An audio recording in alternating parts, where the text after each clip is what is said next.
Welcome to the KWMG podcast. I'm Will. I'm Josh. And we have a very special guest with us today. None other than our very own Roy Young.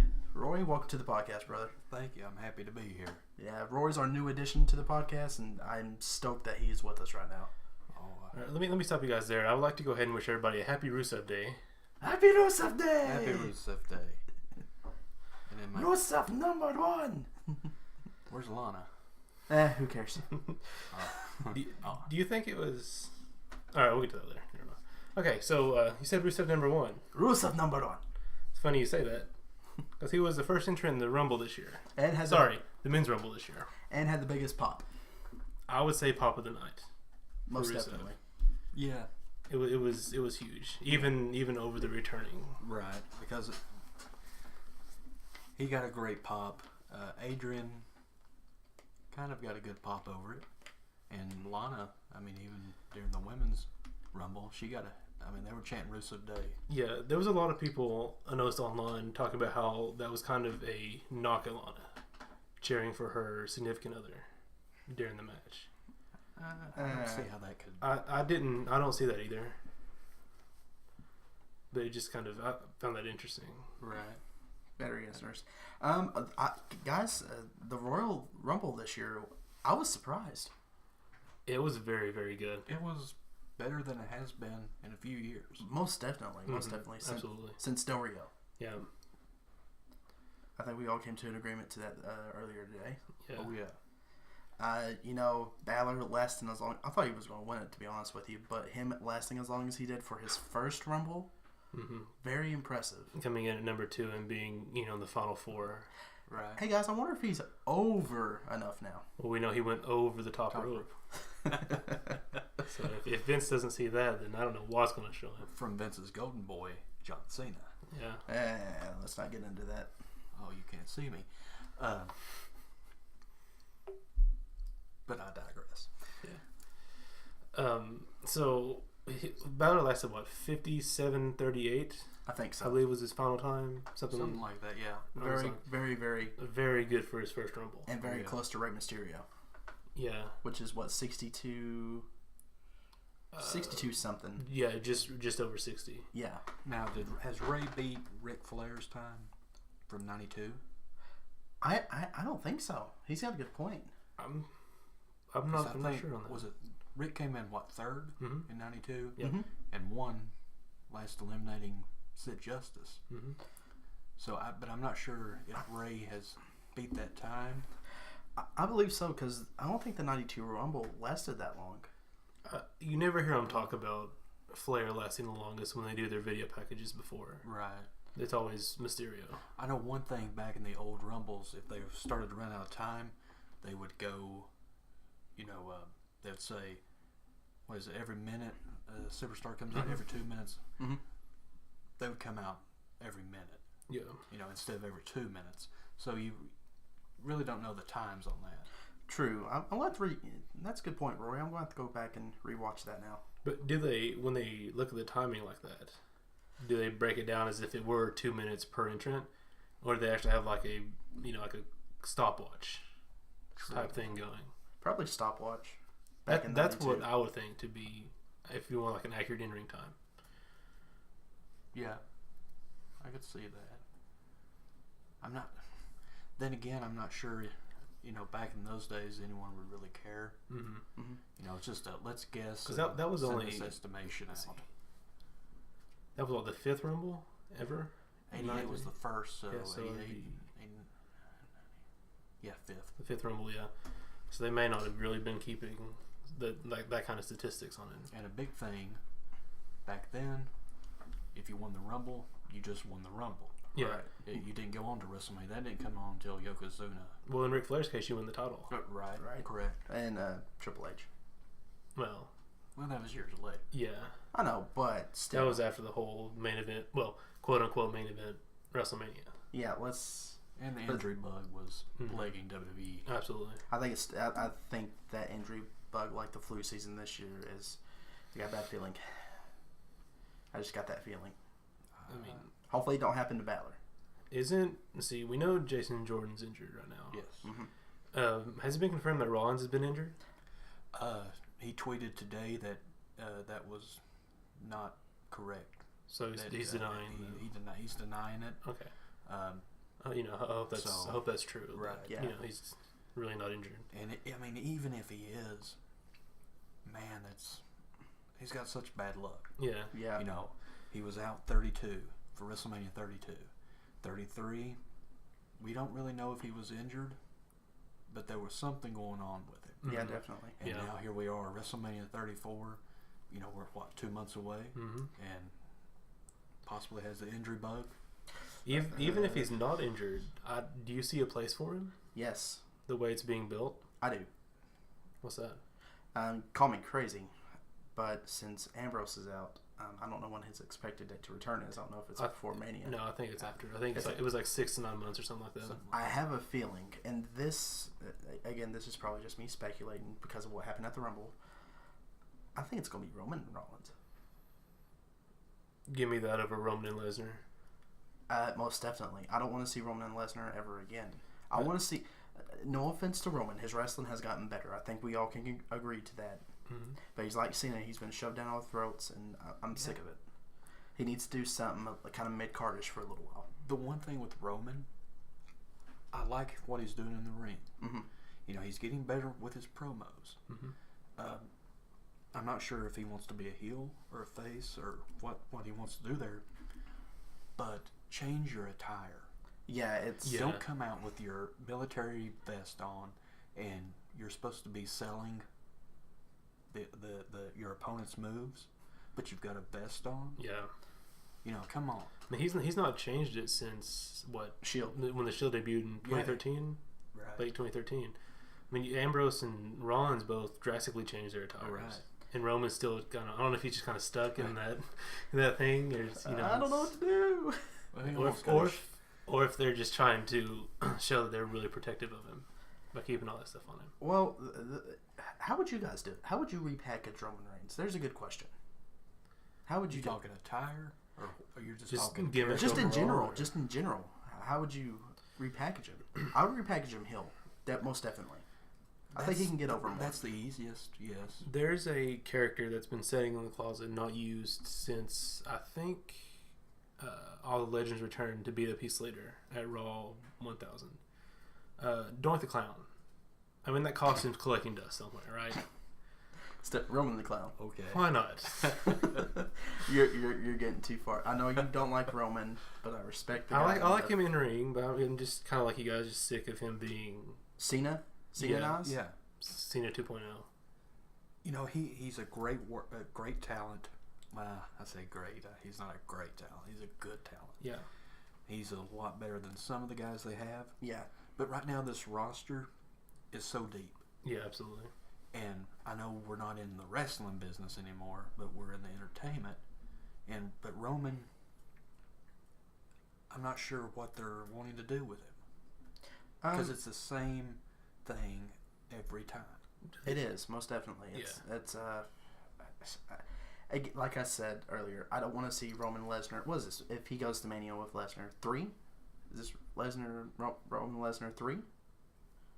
I think it's only 2. 2, isn't it? Is it 2 or 3? First time was at 31. Yeah. Maybe it is when 2. Seth cashed in. Yep, you're right. It is just 2. My bad. It feels like we've seen it over and over. Right. Yeah, it's... I've heard one of the theories was Braun was going to win that match. And I don't mean to move forward here, but Braun was rumored to win the Universal Belt, and at WrestleMania 34 have Roman versus Braun. We've seen that how many times? This past year, countless. Which is just the past few months, right? Even we don't need that either. It's like watching the same boxing match over and over again. I mean, it's like watching Muhammad Ali going up against. What would be a good opponent for Ali versus Tyson? Big, phenomenal boxing match, but it can only last for so long. True. And getting back to the attire, he's got the vest on, and I'm sorry to keep preaching about this, but look at his physique, and you're hiding that with a vest. I just thought of a good way to repackage Roman. and you're probably going to call me crazy, but put him with the Usos. Put him on SmackDown, put him with his cousins. Shave him bald, have him raise one eyebrow, and give him a few catchphrases. Okay, that's drawing money right there. You're not taking it seriously, dude.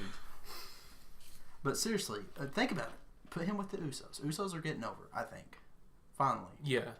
Much more than they had been with their, their colorful face paint and all that stuff. They were just getting way bland, and now they're used to the gimmick. They love it. Yeah. You can tell they stay sober. Yeah. Not funny, but I say put him with his cousins. Move him to SmackDown, put him with the Usos. I'm not sure I like that. Because now you've taken Roman Reigns. Mm-hmm. There's only been 2 men to ever beat The Undertaker at WrestleMania. He and Brock Lesnar. And now you're going to move him down with the Usos as part of a triple threat? Are you going to keep him in the title picture? I mean, you've already beat The Undertaker. The Undertaker should be the top of the mountain. Mm-hmm. Yeah. Not the belt. The belts are just gimmicks right now. Sadly, yes. The streak, yes, the streak was not there when he won, but the prestige is always there. Yes, I 100% agree, but in order to build him back up, because in our minds as fans, that was complete BS what happened. Right. Cahoots to The Undertaker trying to put Roman over, but he was that, again, Roman was being shoved down our throats enough. We were just like, no. I'll say this about Roman. I was there at 33 when he beat Taker. I have never experienced that atmosphere in my entire life. When he hit that final spear and everyone knew it's over, it was just like you were inside of a balloon that someone just popped. I would say that would be very similar to what it felt like when Lesnar beat Taker. Yes and no. I think Lesnar, a lot of people like Lesnar, and not a lot of people like Roman. Mm-hmm. So I could see them accepting Lesnar, although it was hard for me. Yeah, absolutely. You know, Yeah. I'm the person that thought the streak should never end. Yeah. I personally thought if it was going to end, it should end with Triple H or Shawn Michaels. Shawn, preferably. My pick would have been Randy Orton from 21. But now he did get over eventually. Yeah. Right. But you've got Brock Lesnar, who a lot of people like, and you could see Brock Lesnar beating The Undertaker. Right, because he's the beast incarnate. Right. With Roman, I'm not sure a lot of people saw that. Because not a lot of people like him. Not a lot of people like his in-ring work, his mic skills. I mean, Gimmick. we all saw what happened the night after WrestleMania with Roman. Yeah, all his promo was booze, and this is my yard now, and that's it. You're right. I thought that was fantastic though for a promo. That's all he needed. But the only bad thing is he didn't turn fully heel. That would have been a perfect opportunity for him to turn heel and repackage. Right. When during that match, and during the match with him and Taker at Mania, when Taker gets the chair and starts wailing at him, and then Taker he's down on the mat. Roman counters him, or I can't remember what it was, but Taker's on the mat and he goes for the chair, and Roman gets the chair and just starts wailing at him, and he doesn't stop. I thought, we're finally going to get a heel turn. This is what everybody wants. It would have made sense, right, because knowing now what we know, with The Undertaker supposedly retired, you know, he left his jacket and his hat and his gloves in the ring for the second time.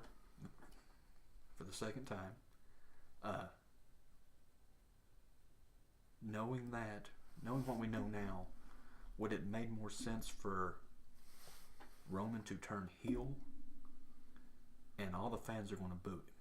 They booed him anyway. Yeah. But there wasn't as many boos if you turned him heel than being face. Right. Because nobody cared. Nobody cared. Once the 1, 2, 3 hit, everybody was like, okay, it's over. Forget about it. This is stupid. And a lot of people started to leave. Mm-hmm. And, you know, you had Roman and the pyros going off and all this. And I'm sitting there thinking, you know, this just feels empty. Yeah. What did we gain out of this? Nothing. Now, if Roman had turned heel, and the only way to beat The Undertaker was by a chair, you know, that would have made a little more sense, I thought. And then you have Undertaker get up and say, you know, well, he didn't have to say nothing, obviously, but, you know, say, you didn't really beat me his yard now. Right. I mean, he wouldn't even have to do that. He could just come out and said, hey, it's your yard. You know, and then retired. Yeah, and then do the classic, the pose with, like, when he's on one knee. Yeah. And, yeah. Right. That'd be a good pass. I mean, that would be my. As much as I hate to say it, but I think that would have been, you know, a good time for Taker to just hang everything up and be done. Because obviously he's rumored this year to face John Cena at Mania. Correct. Which I kind of thought they should have started that kind of build at Raw 25. Absolutely. Yes, when they were both there. That just seemed like a huge missed opportunity. Oh, yeah. There's a lot of missed opportunities. Yeah. But I don't want to see another Undertaker match. Especially in the shape that he's in. He's not in terrible shape. If he could go better than what he did the last 3 years, I'm all for it. Yeah.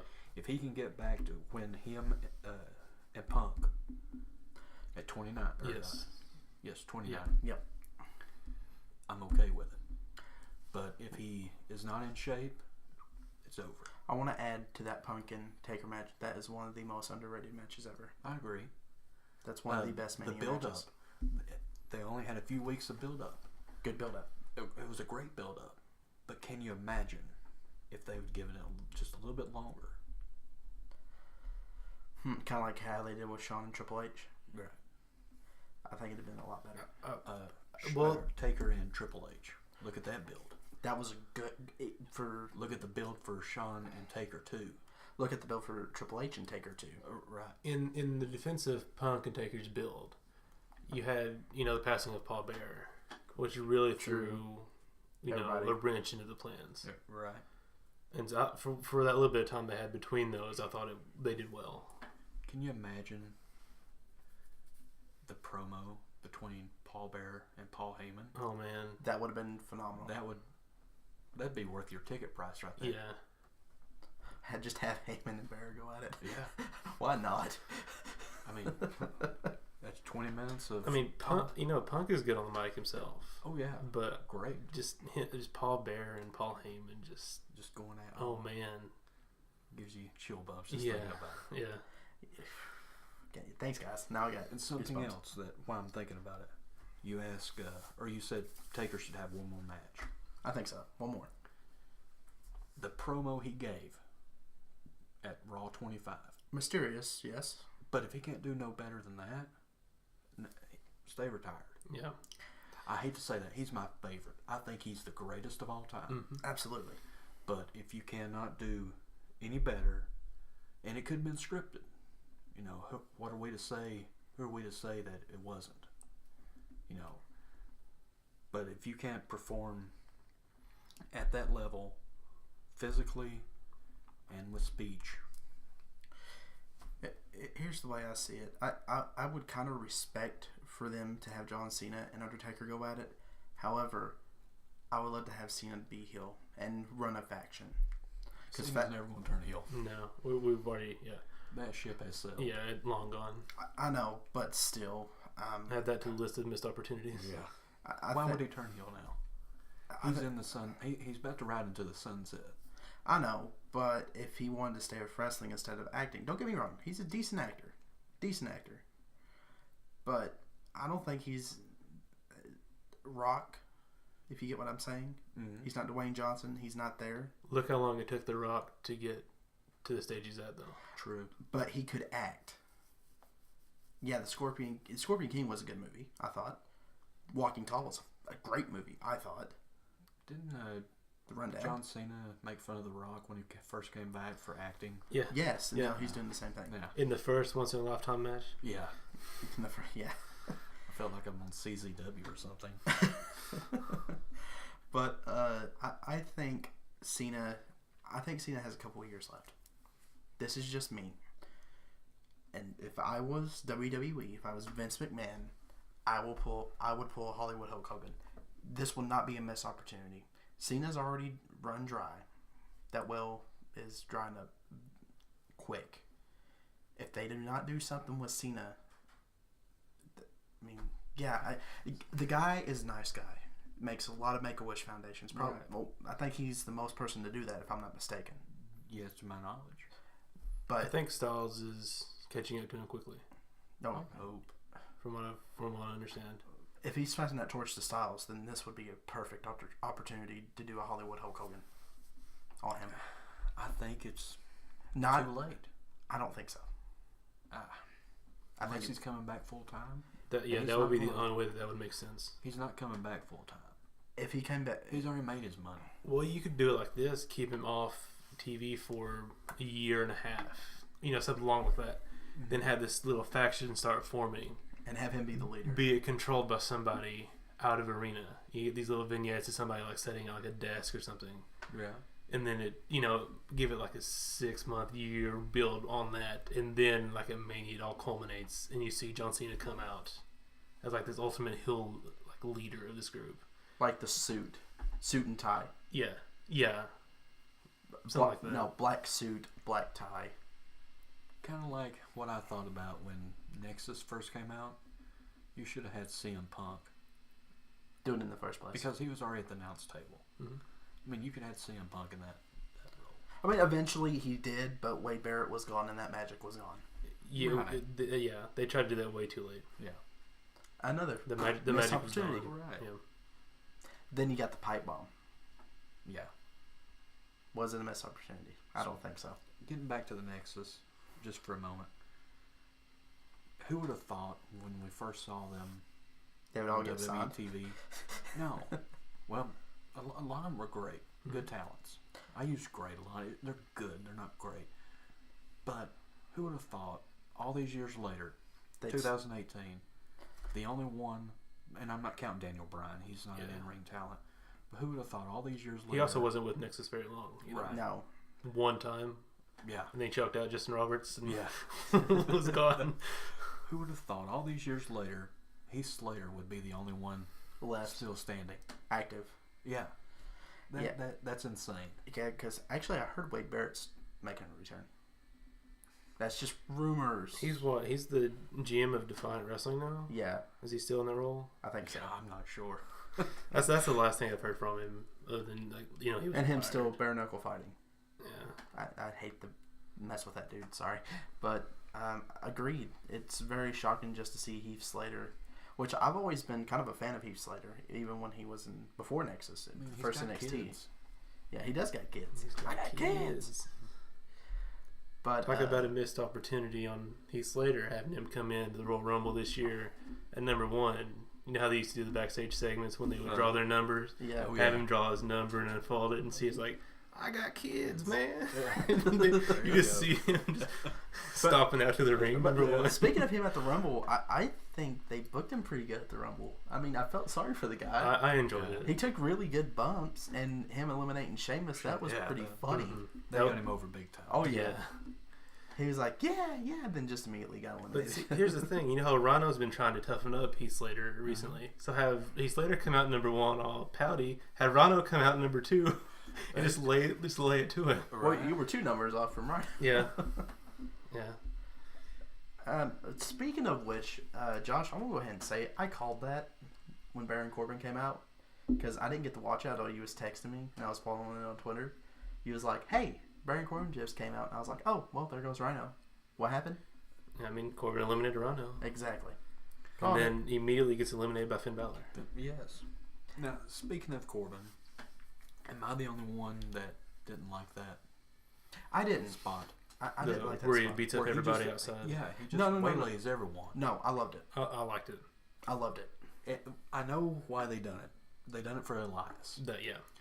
But why not just have Elias come out first? Well, because you have to have Finn Balor, Baron Corbin still pitching his fit. You have Heath Slater come down and take the final blow from his steam up. Speaking of, I hate to get off subject, guys. Does anybody know who that bald-headed guy in the suit was? He's killing me. The one that was telling him to get backstage, not Finn Finley. Joey Mercury? No, he was some big bald dude. I don't know who he was. He was in the suit. Sure. I thought it was at first, but I was like, that's not Joey. No, Joey Mercury's not with WWE anymore. No, he's not. Mm-mm. Oh. No, he's. I think he does independent shows. He's now. back to wrestling now. Oh, okay. But sorry, got off subject. I know it wasn't Jamie Noble. Not J&J Security. No. Now get back here now. Sorry.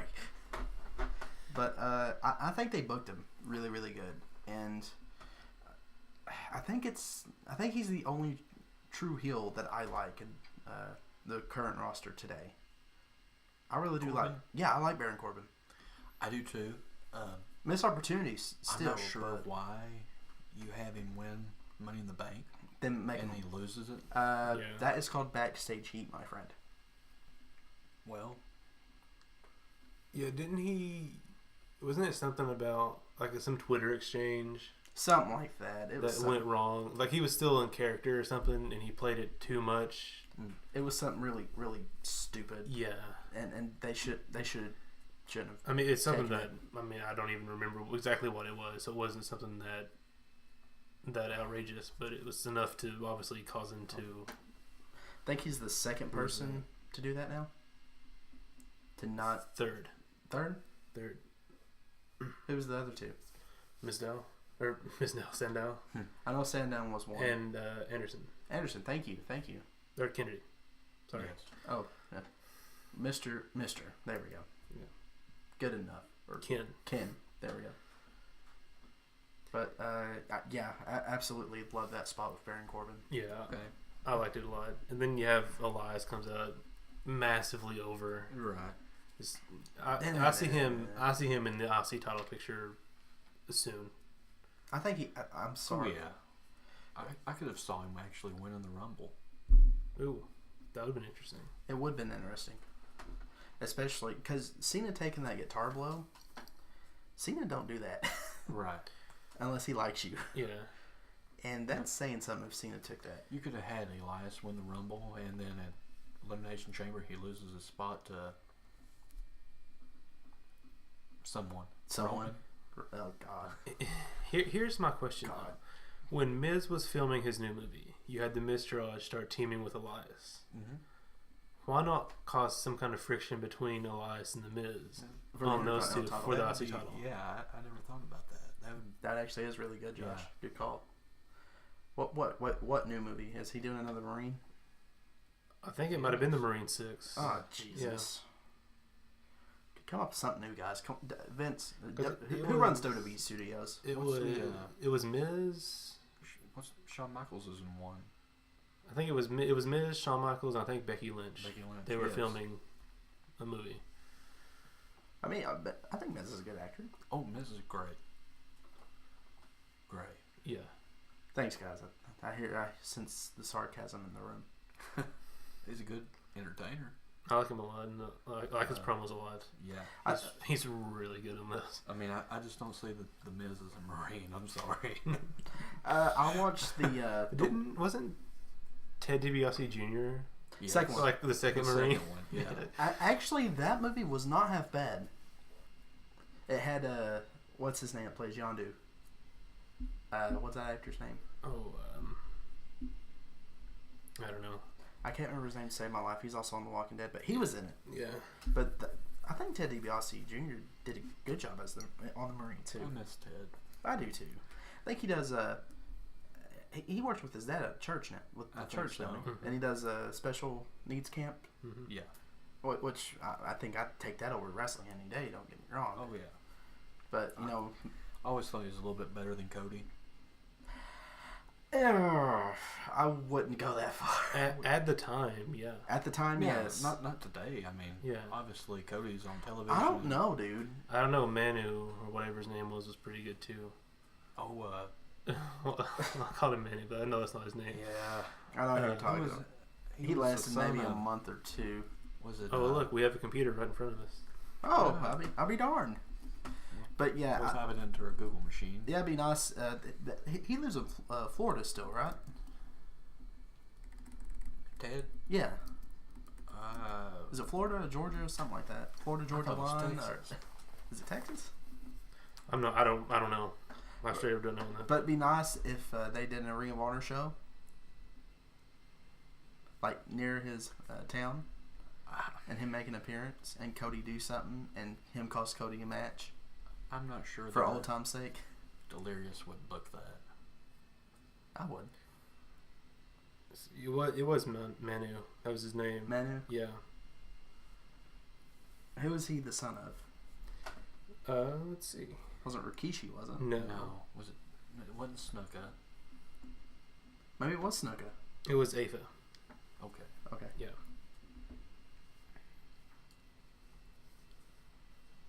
But yeah, definitely. I forgot what. How do we get to the Ted DiBiase? Oh, the Marine. Got it. yeah, I got the it. Marine. We got to the Miz and the Marine. We started in the Royal Rumble. Yeah, we have trailed off drastically. Yeah. Let's see if we can get back into this. So you have Elias out there doing his bit. You know, it says that the countdown won't start until he's finished his song.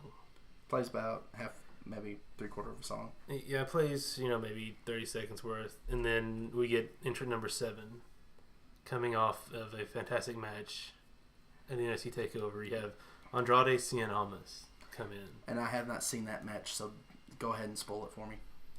Oh, we will. We'll get to that in a little bit. Okay. So obviously he attacks Slater on his way to the ring. Cause why not? Why not? Why not? Yeah. He's the NXT champ. Why not? Yeah. He's over. This guy's got sorry. kids. He's so over. He's just here for a payday. Yeah. Payday. He did a good job. Lasted over 30 minutes. Correct. He lasted 29 minutes and some odd seconds. I thought he lasted over 30. It was right at 30. Oh, okay. But still fantastic for it to be just an NXT appearance. Oh, yeah. And Just plus representing NXT as the champion. as a champ, yeah. You know, as someone who entered in it, he's been there for a while in NXT. Yes. Yeah. For someone that entered, he was there when we went. Yeah, when we went to Louisville, and he did a good job, I thought. Who did he take on? Blake Murphy? Yes, it was Blake Murphy. Because it was the One first half match. of the Forgotten Sons. Yes. No. First match was First match was No Way Jose and against some British dude. Yeah, we're not sure. Yeah, he's. I'd have to look at the post. Yeah, because remember that big bouch that guy did. Yeah. And No Way Jose did the enziguri, and you can Yeah. hear it. Yeah, good times.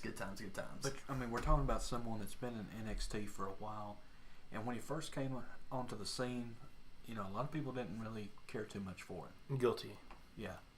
Me too. Yeah. I'm going to probably be like the elephant in the room.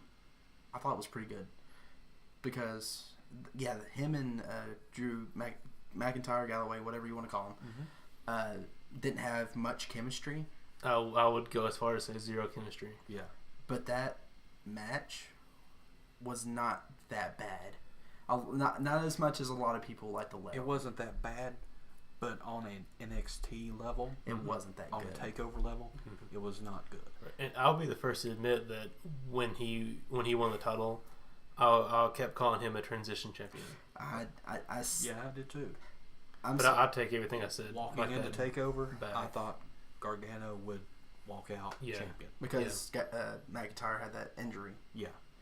I think I 100% disagree with you guys because I thought he would make a great champion just by watching him and just following him on NXT. Because you guys know me, I don't watch Raw or SmackDown. Well, I do now. Back then, I didn't that much. Just watching his matches, I knew he would be NXT champion one day. And when he finally got that opportunity, I'm like, I think this is it. Also, I mean, if Bo Dallas can be NXT champion, anybody True. can be NXT champion. That's such a waste. Another waste. I like the what's his manager's name? Zelina Vega. Zelina. I love that. I think that's what he needed. Did you notice the outfit that she had on at TakeOver? No. It was a throwback to Lita when she used to come out for S.A. Rios. Oh, really? Mm-hmm. Oh, I did not know that. Yeah. I'll have to rewatch the match now. Or just the entrance? Just the entrance. That's all you need. Take it easy, buddy. I think that's kind of cool how she did that. Yeah. But, cool. Speaking of Bo Dallas, his brother, Bray Wyatt, came in at number 8 and attacked Slater. Good transition back to the Rumble there, Will. Thanks, buddy. Yeah, I mean, I believe. He attacks Slater on the way down, just adding on to that little spot. Which he actually throws him against the barrier. Yeah. Onto the right side of the ring. But, am I the only one that feels sorry for Bray? Yeah, that whole JoJo incident kind of. I mean, just here's a guy that I don't think that had anything to do with his in-ring stuff.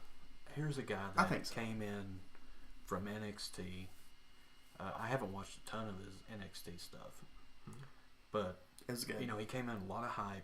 He arguably on top of the world. Are we going back Husky Harris? Or are we going? No, we're talking about Bray Wyatt. Bray Wyatt. Okay. Yeah. Just coming from NXT, because when he was in NXT, he was part of the Wyatt family. Yep. They brought that over from NXT. Husky Harris was Nexus. I know, but I'm just thinking how fast the Wyatt family got killed. I think it got killed way too soon.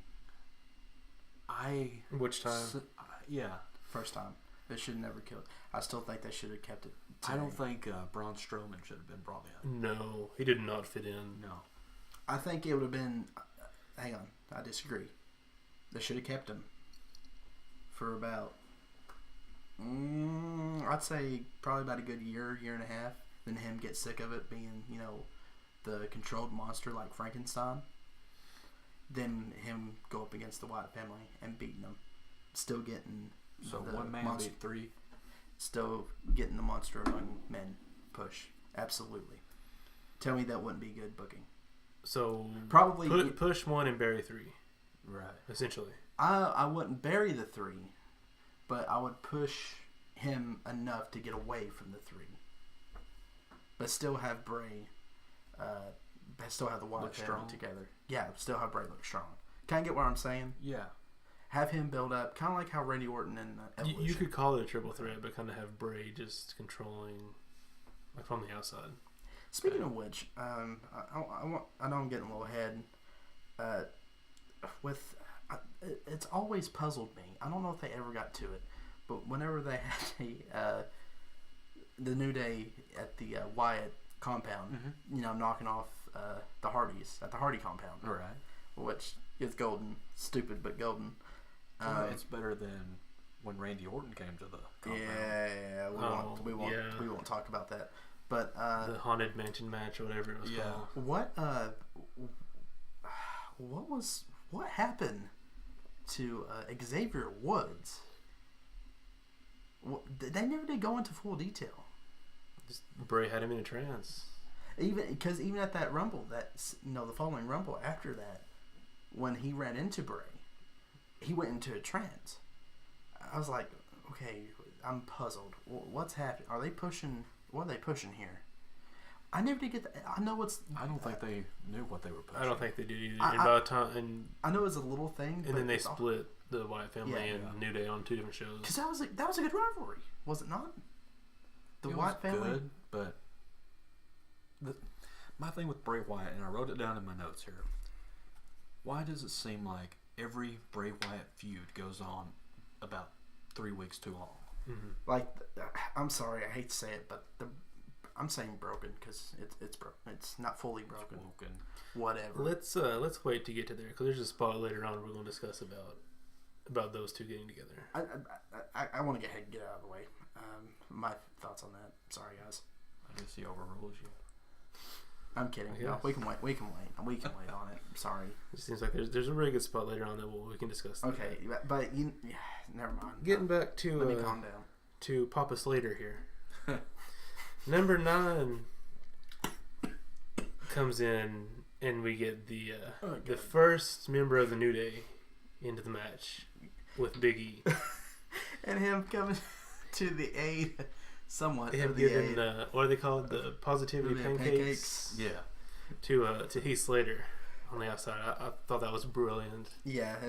It helped him build up his strength a little bit. Yeah.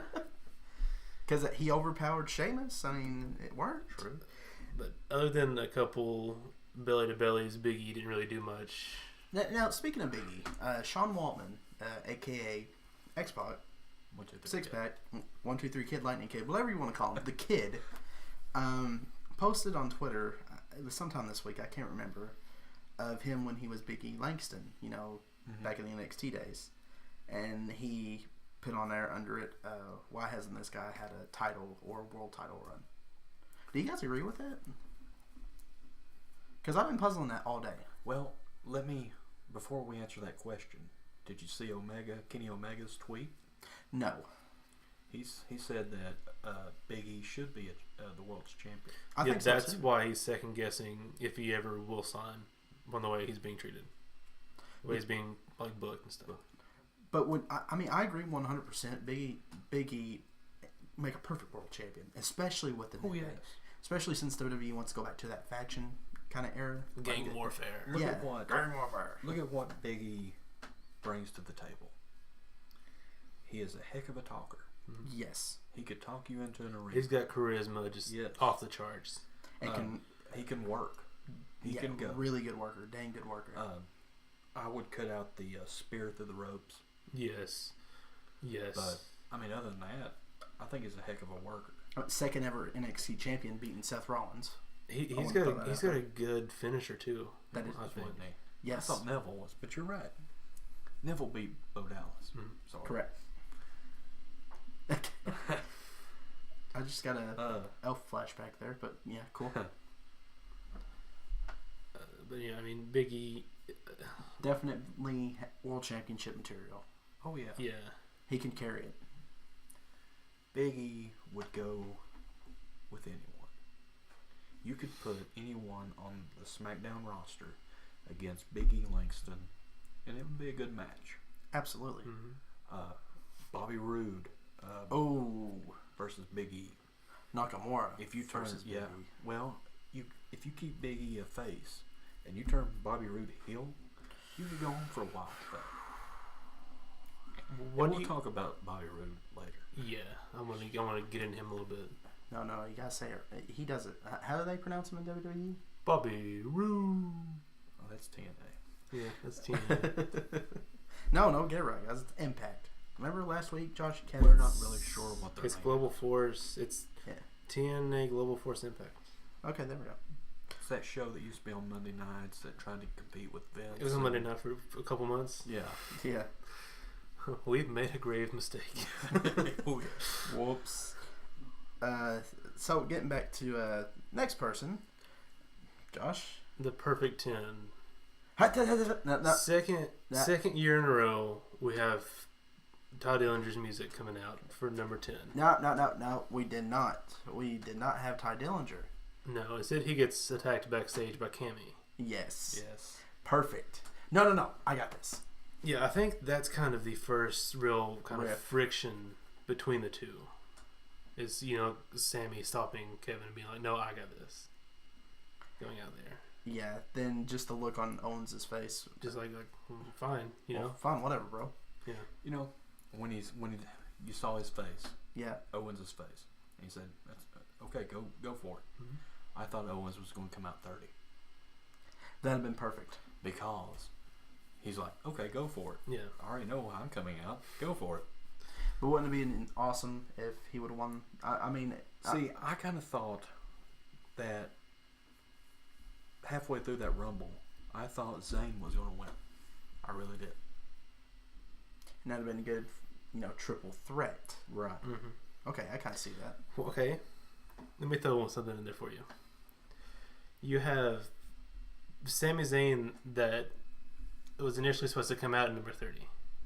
But Kevin Owens didn't know that. So you have that backstage segment. Sami Zayn's like, no, I got this. He goes out to the ring, gets eliminated by number 30. Or gets eliminated before number 30. Music hits. El Generico. Oh, wow. Comes out at number 30. You have the whole Mick Foley from 97, 98? 98. When he comes out as all of his personas. Yeah, you have to do something like that. There we go. Because we've seen El Generico before in NXT. Oh, God. Brought me back some good Ring of Honor memories there, Josh. Thank you. So I think that would have been fun to do. Steen and Generico. That's actually a great idea. I actually thought it would be cool if they actually beat AJ earlier in the night.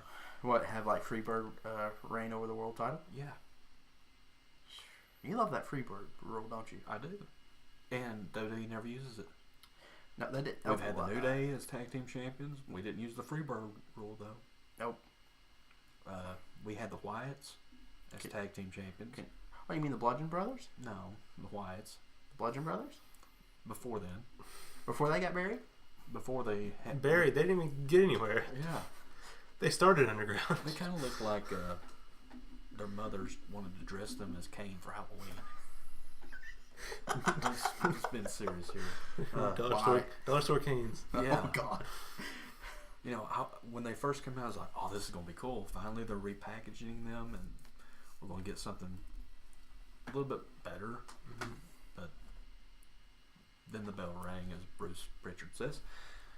Do you think I love you. Eric Rowan still wearing the sheep mask? Do you think that kind of hurts anything? Yeah. Yeah, because, I mean, you're still bringing back the Wyatt family. Yeah. You know, we've supposed to have moved on by now. Mm-hmm. We're not. You know, Bray's over here on Raw doing his little thing, and we're on SmackDown. We have nothing to do with the Wyatts or with Bray Wyatt anymore. Mm-hmm. Braun is doing his thing. Why bring out the sheep mask? Do something different. That was the first thing that immediately stuck out when they made their debut. It's like he's still got that. You're a Well, sheep, but who's leading you? Well, that goes back to saying about Roman. Stop to think about it. I've never seen Roman wear a sheep mask. No. I mean, Although that would be pretty cool. Just say no. The gimmick change. Oh yeah. Well, I think they're trying to use or find a gimmick for all these different superstars, but they're set on Roman. Yeah. Okay. They don't want to change. Can I go ahead and just say this? They see the light at the end of the tunnel that none of us see, and they're not going to change. Period. Here, I'm just going ahead and throw this out here. Roy, and you agree. I think the roster's way too big. Yes. Yeah. Yes. You got way so too many. big. You got so many people, but you don't know where to put them. And you've got 3 hours on Monday night and 2 on Tuesday. But what do you do? When's the last Soap opera. That's the last time you've seen Mike Kanellis? That's a good question. Yeah. Have you seen him recently? No. He tweeted a picture right before the Rumble when he debuted, made his debut at the Rumble last year versus this year, and he's ripped. I mean, he is ready to go. I think he's been in rehab, and he's got his life back straight, or he says he has. So I'm going to take his word for it. Right. His wife Maria, a heck of a worker. She's pregnant, but I mean, I'm not sure if they're keeping him off television because of until that. she has the baby and comes back with him. I kind of hope that's the thing. Yeah. Just give them, repackage them somehow, because that gimmick that they first had was dead from the start. Oh yeah. And can we not call him Kanellis? Can we just go with Bennett? Yeah. Which I think that's kind of funny, because how they, I don't know if it was the same kind of legality issues, but like Cody couldn't use Cody Rhodes. Right. So could like somebody have the name Mike Bennett be? Well, or is that his real name? It's like Cody Rhodes. That's maybe he took her last name. It's true. I mean, that is progressive. Google it. But I agree. Here's what I would do, and this is probably just me watching.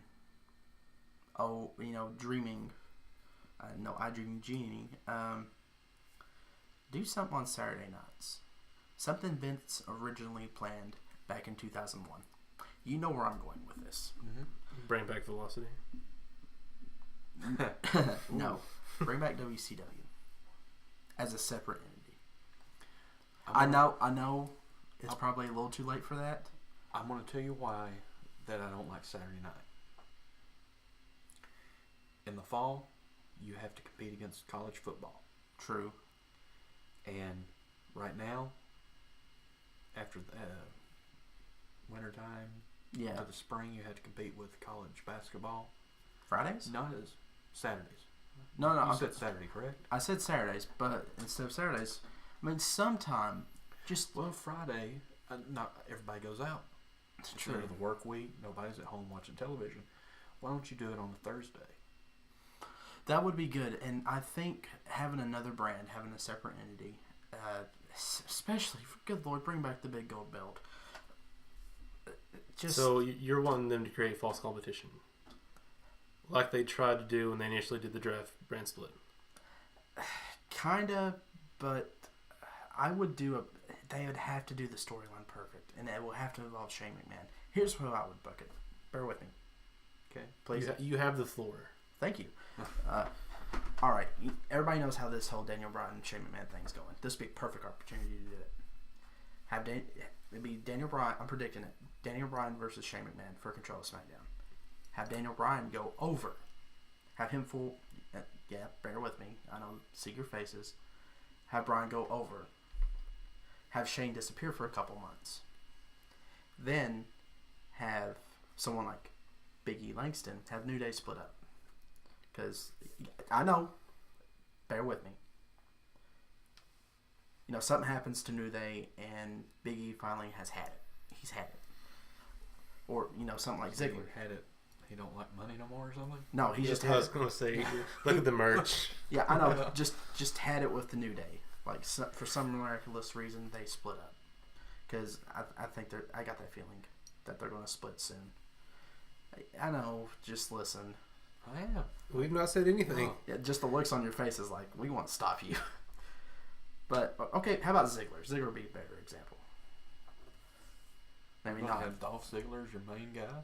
Well, not as a main guy, as a start guy. Bear with me. Have Shane McMahon come back after a couple months. Have someone like Ziggler or some other superstar that the fans love. Not Vince, but the fans get over. Finn Balor would be perfect. But it wouldn't make sense because he wasn't on SmackDown. But have someone that's over with the fans but not with the company lead the way with Shane McMahon at the helm. And start WCW that way. Because technically, Shane McMahon still owes WCW. According to storyline. I know the alliance was through. I know that deal went through. Didn't that Invasion? I know. That was for control of both. That was for control of both. But I don't think it was actually storyline that WCW was owned. Exactly. It was just being controlled. Okay. Exactly. I could be absolutely wrong on that. But that's just from you're what right. Because I went back and watched it. Well, if you go watch that last episode of WCW, He Shane now says owns. that he signed. How do you say it? Said it does have McMahon on it, yeah. but it's Shane McMahon. Shane McMahon. I now own WCW. WCW.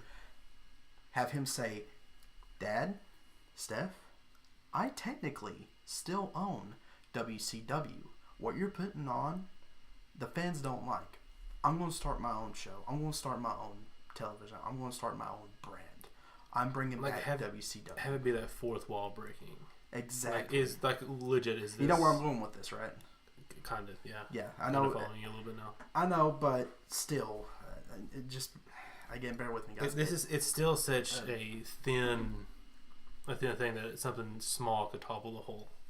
So situation. Is this the? Remember WrestleMania 32, the build-up between Shane and Taker, that Vince said he had something in a lockbox. Yes. That we never saw the light of day. We don't still to this day know what that is. Or could it be that? I think so, because I was getting to that. Okay. Because I've done research. I know it's crazy, but I've been having WCW fever recently since watching the Rise and Fall of WCW. Oh, I love WCW. Yeah, WCW. Okay, let me throw this in there. WWE's new signee for their backstage work in NXT, Jeremy Borash. Ooh. I feel like he would be a good part of this too. Mm-hmm. Oh yeah. Be very Throw him good. in there. Absolutely. Be a Mac, kind of like a Mac Tenay. Yeah. Yeah.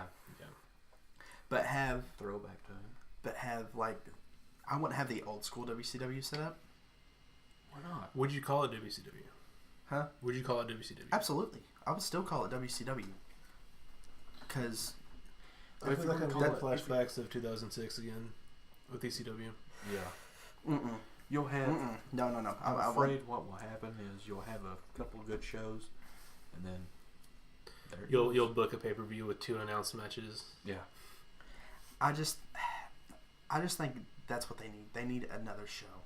If you do it, but if they do it right, let Shane have control. Let Shane have full control. The Saturday night main event, or not? I'm sorry, that's WWF. The Saturday night center stage set. Okay, good point. You could even do it at center stage. Not a lot goes on there. They have wrestling, NXT, Ring of Honor. But my thing is, going back to the WCW thing, people eventually shoot my idea down. Oh, they already got WWE's already got 2 titles. No, they only got 3 if you wanted to be technical about it. They got the NXT World Title, the Universal Title, which is Raw's title, and WWE's World Heavyweight Title. NXT's not... It's a separate brand. NXT is not on... It's not on cable. As WWE, exactly. as Raw and SmackDown. Yeah, and it's not on available on cable. Yeah, it's a specific market. Yeah, but I debunk it just like that. NXT's doing their own separate entity. That's because of that. But what if this is the big IF, they do get a cable, agreement with TNT again. But I don't see that happen. I mean, I don't see how you could do that. Just bear with me. If you're going to go to a different company, it's going to be Fox. Yeah. Fox or somebody. I mean, it's going to be Fox because WWE's in talks with I'm them. just NBC saying, will not allow WWE to go outside of their network. True, but... because why are they competing with themselves? Right? If you send your product, your main stuff's going to be on USA, which is an NBC-owned product. Why would you send your other show to a Time Warner, AOL? What? AOL still on? No, they lost their share a couple years ago. AOL don't. No. But my point is, why would you want to try to do that? Well, just to reach a deal. Or if you want me to go... I've got a good idea. Well, I was fixing to say, if you want me to go for broke, I could say Disney Channel, but, whatever. Well, no. Right now, and I'm sure we'll probably get to it later tonight, maybe, the mixed tag team matches that's going on, the mixed match challenge, yeah. That's on Facebook. Why don't you do a show on social media? Kind of like how Shane wanted to do ECW. Well, Facebook, I think, kind of like a web series. Each episode is averaging over 1 million views. Really? Last time I checked. I think one of them was like 1.9 million. It was an outrageous number. See, that way you don't have to go through a network. Good point, because the internet's free reign. Right. All you got to do is just film it. I never did think about that. Put it on there. Well, if you look at what House of Hardcore is doing, and what I think Impact has started doing now, they're on Twitch. Yeah, Twitch. Ring of Honor announced today that they're going to start their own streaming channel. Really? Yeah, they're like the network, like New Japan and WWE. New Japan World, yeah. It's going to cost $9.99. God, surprise! No, not but really. If you purchase a whole year and add the, I think it's called the VIP or something like that, you can watch all their pay-per-views for free. Oh, yeah, I think it's $119.99, but it's the whole year. So they're not including their live events. Yes, they're going to, well, not their weekly show. Okay, but like they're coming to Concord, North Carolina. That's going to be shown on that network. I think Atlanta is a TV taping, so they wouldn't show it. But any taping or any live event will be on their network. Now, didn't they for you to watch? Didn't they have live. a deal on with Fox? I know some Ring of Honor stuff shows up on Fox. Does that still happen? I think they're with Fox Sports. If you hadn't asked me, I'd have known it. I love Ring of Honor. Yeah, I know you did. Why are they on? I know they're on the Fight app. That's how I watch them. I just watch them on YouTube. Sinclair Broadcasting, they have the rights to show the Ring of Honor I know who you're shows. talking about. Yeah. But I'm not sure. They're not in a mass market channel, which I think is It was like crazy. Wasn't it one that TNA was on? Not Freeform. Pop. Yeah. Destination America. No. This is Destination America. What? Why? it's TNA. Why anything? Well, the only thing that Destination America had was a haunting. That was like old Discovery Channel shows too. Then you had TNA wrestling. It's like, okay, why? True. But I mean, I don't know. I just thought the whole WCW idea would be perfect for this year. I think so. But get back to the Rumble. Yeah, this has been the longest Rumble discussion ever. It's true. We were just at number 10. But the Rumble kind of felt flat to me, so Yeah. we'll have. I love how we're getting to like every other number, and we're getting sidebar conversation. So we have Sami Zayn come out Number and 10. attack Slater. Still doesn't do very much. Have a huge impact when he first gets in the ring. Right. Which everybody does. Yeah. So number 11, the first member of the bar, Sheamus. No, you said it wrong. It's the Bar. He sees Slater, kind of stands there and looks at him for a second. He just Throws him in the ring. Tosses him right in the ring. And Slater immediately gets up as soon as Sheamus gets in the ring. And throws him out. Throws him right out. Happy birthday, Sheamus. On Sheamus' birthday.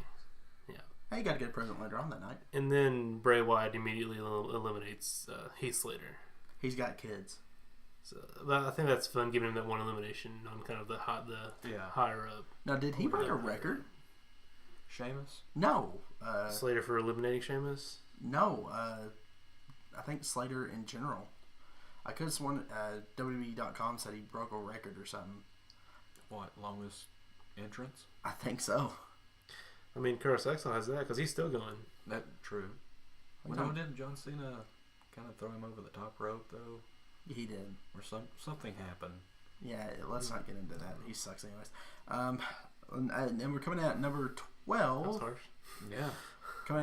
He's not his Moving dad. along very quickly. Well, he's not his dad, so let's not get into that. We do have 2 Rumbles to get to. Or another Rumble to get to after this one. Yeah. So. Then number 12, you have the best member of the New Day, Xavier Woods.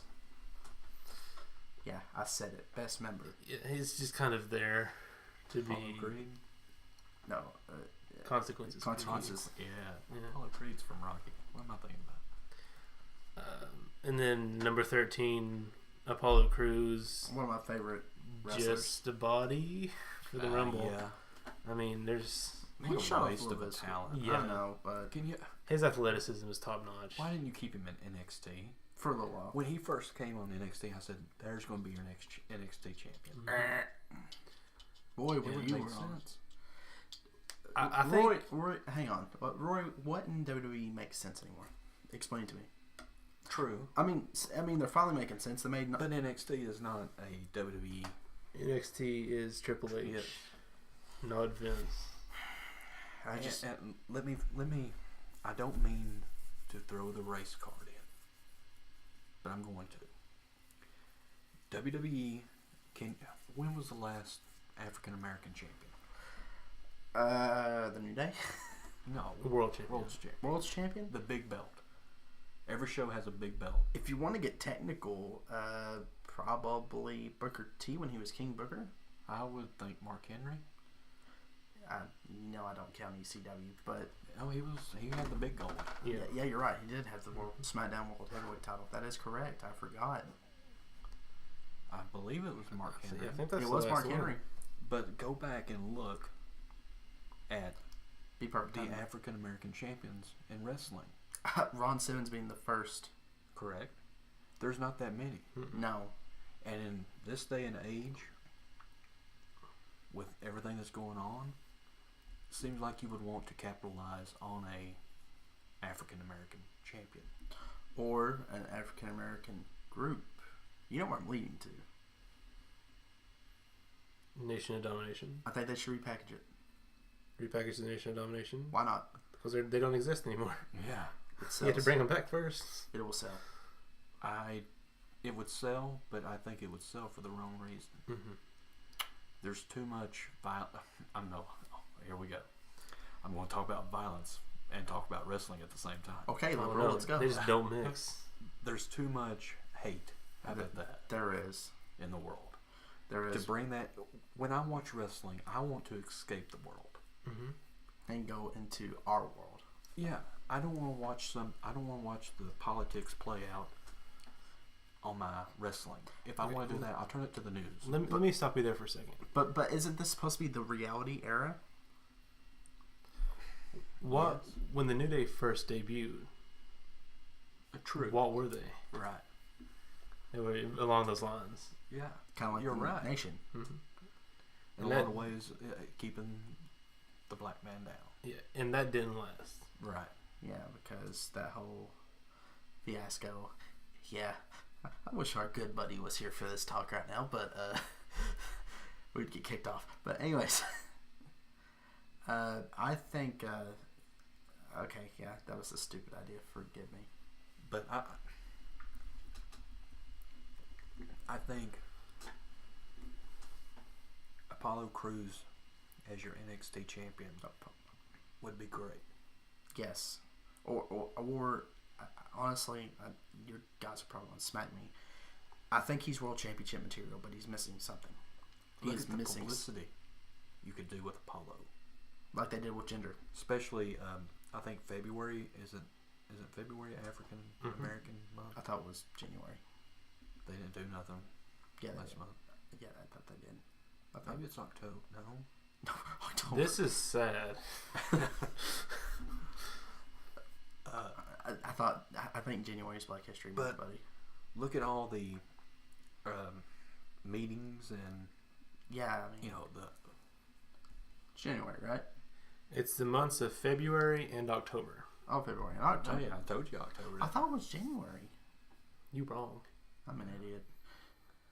But getting back to Apollo Cruz, should he be champion in NXT? Yes. Not by his race, but by his merits in the ring. Mm-hmm. Yeah, definitely. Why I mentioned the race was for publicity. When WWE's all about publicity. Right. Yeah. They want to be in the major markets. Having an African American champion, I think, would make sense. Especially in the February and October. Absolutely. Mm-hmm. But we'll continue because I don't want to really talk about race. Well, I want to talk about Apollo Crews for a moment. Yeah, his debut match in NXT against Tyler Breeze. I thought that started off strong with him. Yeah. But again, I think I'm gonna go back to say it. I think he's world championship material, but he's missing something. I don't know what. It's just something so simple. Like it's always the smile. Yeah, that's one big thing holding him down. I think him being with Titus O'Neil is going to help him a lot. I think so. It's not yet. No. I think it will. I think it's a chance to what hunker has down. Titus done though? Yeah, I think this is kind of like a last stretch for Titus. Besides piss McMahon off, I don't know. I would go as far as saying making moves. Titus $1 O'Neil moves. was going to be the next world's champion at one point. At one point, yes. When Primetime Players broke up, He had that. I thought Titus is going to be the major star out of the two. Then, surprisingly, And Darren Young. Nothing has happened. Titus Worldwide. And now you got Dana Brooke As As a statistician. Yeah. She came from the Arnold Classic bodybuilding. Yeah. I think so. Then she's like And the Terry Reynolds of went to WCW. NXT. Yeah. Went to NXT and they found out she couldn't wrestle. She's not So that bad. She's not. She's not bad. She's not summer. But in a revolution that's going on, She's not bad. She does not fit in whatsoever. no. And that's sad because when she first came, I was like, she's got the look. Oh yeah, definitely. she's very beautiful. Yeah. And very stressed out. She's very talented. Has mic skills. Has decent mic skills. I mean, she better than most. Yeah. Well, it's a stretch. Better than Bailey, but that's a whole different subject. Yeah. But she doesn't have the in-ring like Bruce Pritchard, and I hate to keep going back to him, but I love you. Then the bell rang. Ding, ding, ding.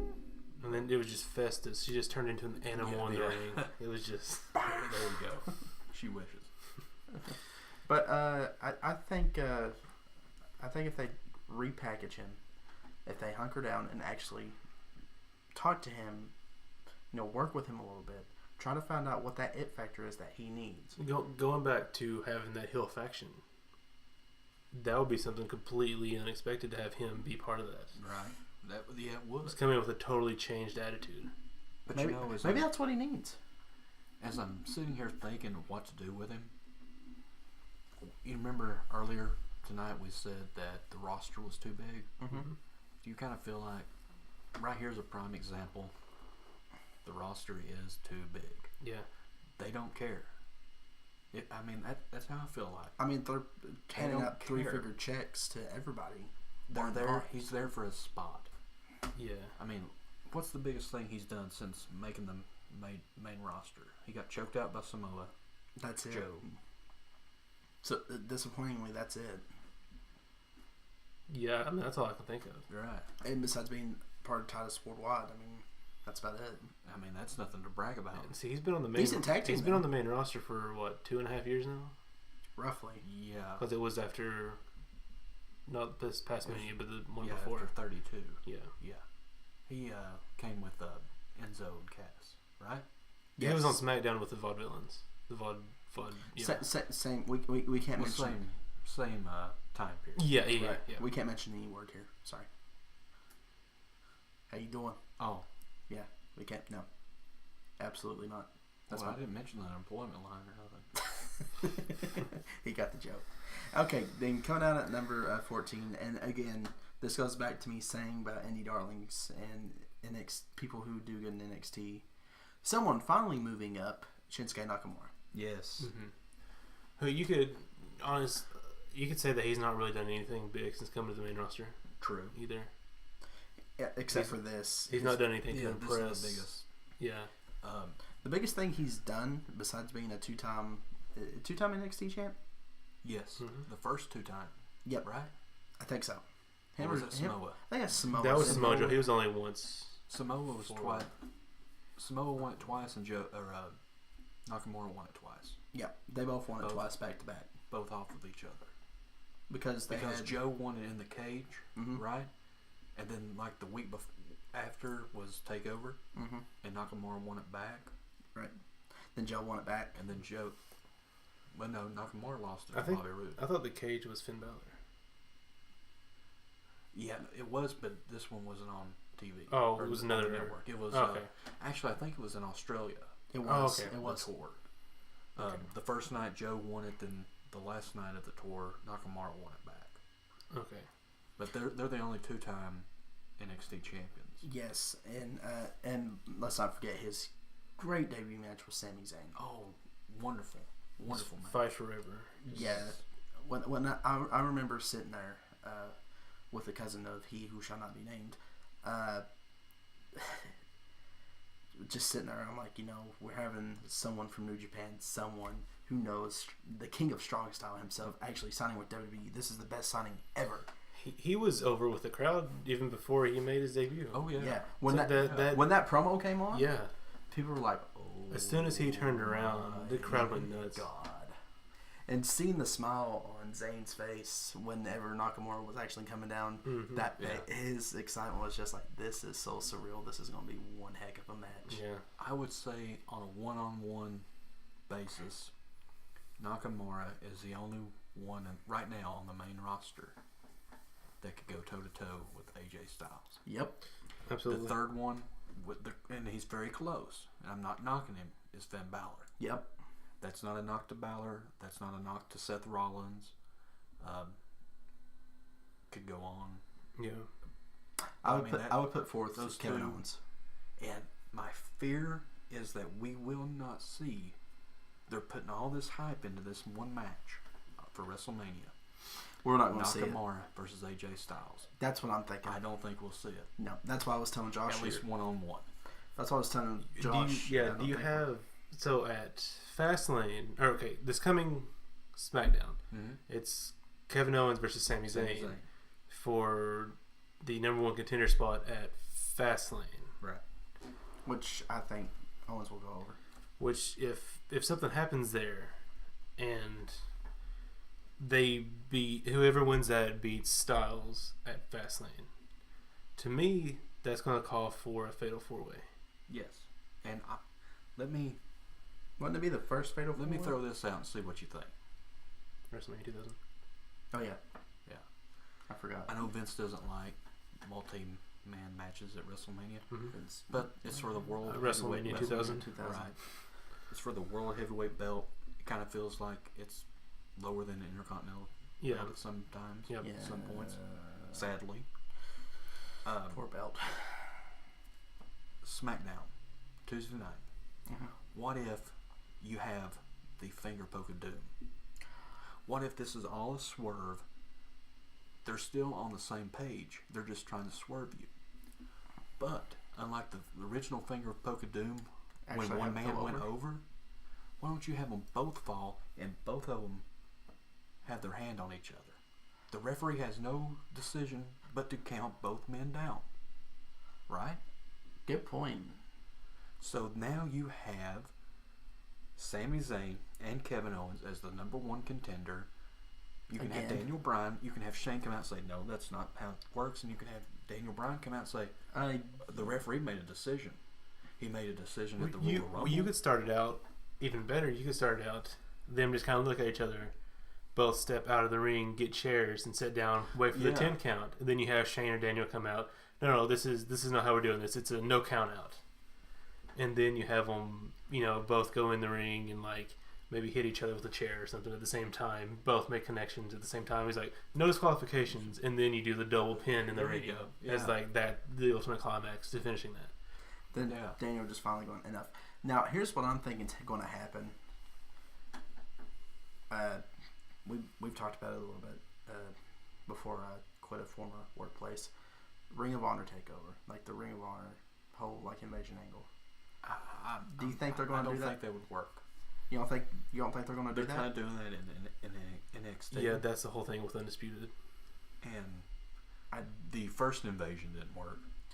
That's granted, you've got more talent now. I do realize that, but the whole invasion angle is so retro. I don't think it would work right now. I think got a good point because you don't have competition that's bought out. Because what happens when, say, you have AJ Styles, Nakamura, Kevin Owens, Sami Zayn all on one team, former Ring of Honor and New Japan guys, against, say, John Cena, Roman Reigns, Brock Lesnar, homegrown talent. Yeah. What happens when the fans start crapping on your homegrown talent? Which they are. I mean, they already do. Yeah. I mean, it just as a booking, looking at it through the booking of it, doesn't make sense. Here's a thing to throw out there too to think about. Your commentators, how they can put it over, because they're just going to be like, oh, look at these four that have came from these other locations on the independent circuit. You're not directly calling out, New Japan or Ring of Honor, which to me that really kind of would have an effect on that too. Oh, yeah. Yeah, definitely. Because, I mean, they'll just be billed as, the indie. Call them the indie darlings. There you go. But, I mean, still, that's not saying where they directly would have came from. But that goes back to saying what I've been preaching these past few weeks. You have indie darlings coming in from, we want to see them in WWE. We want to see them because they're over just getting crapped on. I mean, granted, it's like everybody says, this is Vince's company. You got to start all over again. If it doesn't happen in WWE, it doesn't happen. Exactly. Right. But, that worked in the 90s. This is 2018. Everybody knows where someone's came from. Not everybody. Look at what the demographic is for Raw and SmackDown. Mostly for children. Mostly youngsters. True. They would have to go on Google, and once they type in Kevin Owens, it may come up Kevin Steen. I'm pretty sure it would. I think so. Yeah. Then they would say, who's this man? And then they would find out that history. Well, the first thing that it pulls up when you search a wrestler's Wikipedia. Yep, correct. And then you can just go through there. And again, that goes, well, how come he's not as cool as he was here? How come he wasn't? Right. Cause, how come he's so watered down? Mm-hmm. Right. That's I had one of my little cousins. He's 9. Just started watching wrestling, and he Googled who did he Google? Styles. Then he got to the Bullet Club. Mm-hmm. Then he knows Finn Balor was the founding member with Carl Anderson and Luke Gallows. He's like, how come these two aren't on a team like they were in New Japan? I was like, well, technically, I had to school them. Technically, they never were on the same team. They were the leaders of the same team. Kind of contradicting. But then he asked, next question, how come you don't see it in WWE? How come they don't acknowledge it? WWE did acknowledge it a little bit. The club. With Styles first, now with Balor. They're calling it Balor Club. But he Googled some more and read about Nakamura. Well, how come, he's not getting big, over as he was in New Japan Pro Wrestling? How about NXT? Or NXT, yeah. And he was like, and I told him, I was like, not my call, buddy. I don't know why. Look at that transition from NXT to the main roster. They lost something there. Mm-hmm. It's the same thing with Bayley. It's the same thing with everybody. Everyone. The Ascension being a main one. The only ones that have been booked right. Joe? No. The Balor. Shield. Finn Balor was booked until he got injured. True. They put the strap right on him. Right on him, yeah. And then he got injured thanks to Rollins. But other than that, the Shield, to me, is the only one that's been booked heavy. Well, 2 of them. And now, finally, we have Shinsuke Nakamura winning the Rumble. And we're getting high hopes. Bayley come out, when did she win the belt? Like, within 3 months? Yeah. Of her main roster debut? Yeah, also, absolutely. It was good. It was a good moment, too. They kind of spoiled the surprise with her coming in. What was she? A surprise partner for Sasha Banks at her pay-per-view even before her initial call-up. Yeah. That kind of ruins it. I mean, just look at Bayley and look at Nakamura. 2 of the overall over wrestling superstars in NXT. Look at the following they had. Yeah, and you bring them to the main roster, and poor Bayley, I love her. I think she's great. I think she's a great role model. I'm still able to hug. I think she would. Jealous. I think she would be second to only Cena in the role model category. Yeah, absolutely. And merch sales. Absolutely. But you bring her and you book her kind of as a heel. Jobber? Well, they kind of booked her as a heel with the whole, I won the belt. I had to help. I had someone to come in and help me. I don't care, though. And now she's on main event. Yeah. Yeah, there's something same very, thing very with wrong Nakamura. there. They changed his entrance. Mm-hmm. They did. Why? Well, I kind of understand, his entrance, because they're kind of, although, going back to, they have the 3 hours, SmackDown has 2 hours to fill, and that's only cutting, maybe 15, 20 seconds. I'm going to go back to Raw and SmackDown for a little bit. I'm sorry to interrupt. But to be honest with you, I want to take a poll. Let's take a survey. Horrible Scott Hart impersonation. But let's take a little survey. Raw, yay or nay? Which one would you rather watch? Raw, yay or nay? Versus SmackDown? Yeah, Raw versus SmackDown. Raw or SmackDown? SmackDown. Well, I only get to watch SmackDown on Hulu, but I like SmackDown. I 100% agree. Why? Raw's too long. Exactly. I think if they cut it down, I say 8 to 10, like they do SmackDown. Because once you go past 10 o'clock, that was always my problem. Even as a kid growing up, after like 9:30, 10 o'clock, I couldn't watch wrestling. I couldn't figure out what happened at the main event. I couldn't do anything. But we sit here and we say Raw's too long. Could it be either too long because they can't keep your attention? Maybe so. I mean, like, yeah, with Raw Super Show, If yeah, that was okay. Yeah. But now, no. But what if? Look at all the talent we've been preaching this whole show about. The Talent. roster's too big. Why not use that talent though? Because all they focus on Fill is some time. sports entertainment. Raw 25. You go back and watch 2 hours into the show. You got 2 matches. Yeah. Yeah. And what else happened? Nothing. Drama. Not even drama. No. Just throwback stuff. Yeah. That didn't really work. No. No, like the whole GM spot we discussed last week in the former women's division. Yeah. That was such a waste. Yeah. But Nakamura, getting back to Nakamura, I think he will, if they continue to book him good, he could possibly be the next AJ Styles. Mm-hmm. AJ Styles against Nakamura, if they're booked right, could be the Austin Rock of this generation. Absolutely. Yes.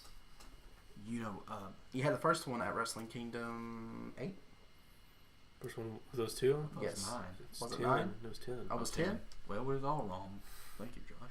Yeah, Josh, thanks. We just look like idiots. Because it was I think it was both of Speak their for last yourself. matches. Yeah. For the Intercontinental title, right? Mm. Here's a little point.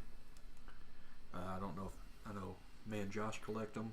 I'm thinking Will likes collecting wrestling figures. I do. Absolutely. The NXT Shinsuke Nakamura figure, Target exclusive. Mm-hmm. If you look at the debut date, they've got it wrong. They do. It's actually the date they've got on there is the date for Wrestle Kingdom. The 4th? 10, the 4th, January 4th. Yes. You never did notice that? No. That Yes. went on Twitter, like, I remember seeing it on Twitter a couple of weeks ago, and I was like, I'm going to have to track this What? figure down. Oh, it's Just for awesome. that. It's awesome. that makes how many Nakamura figures? Not enough.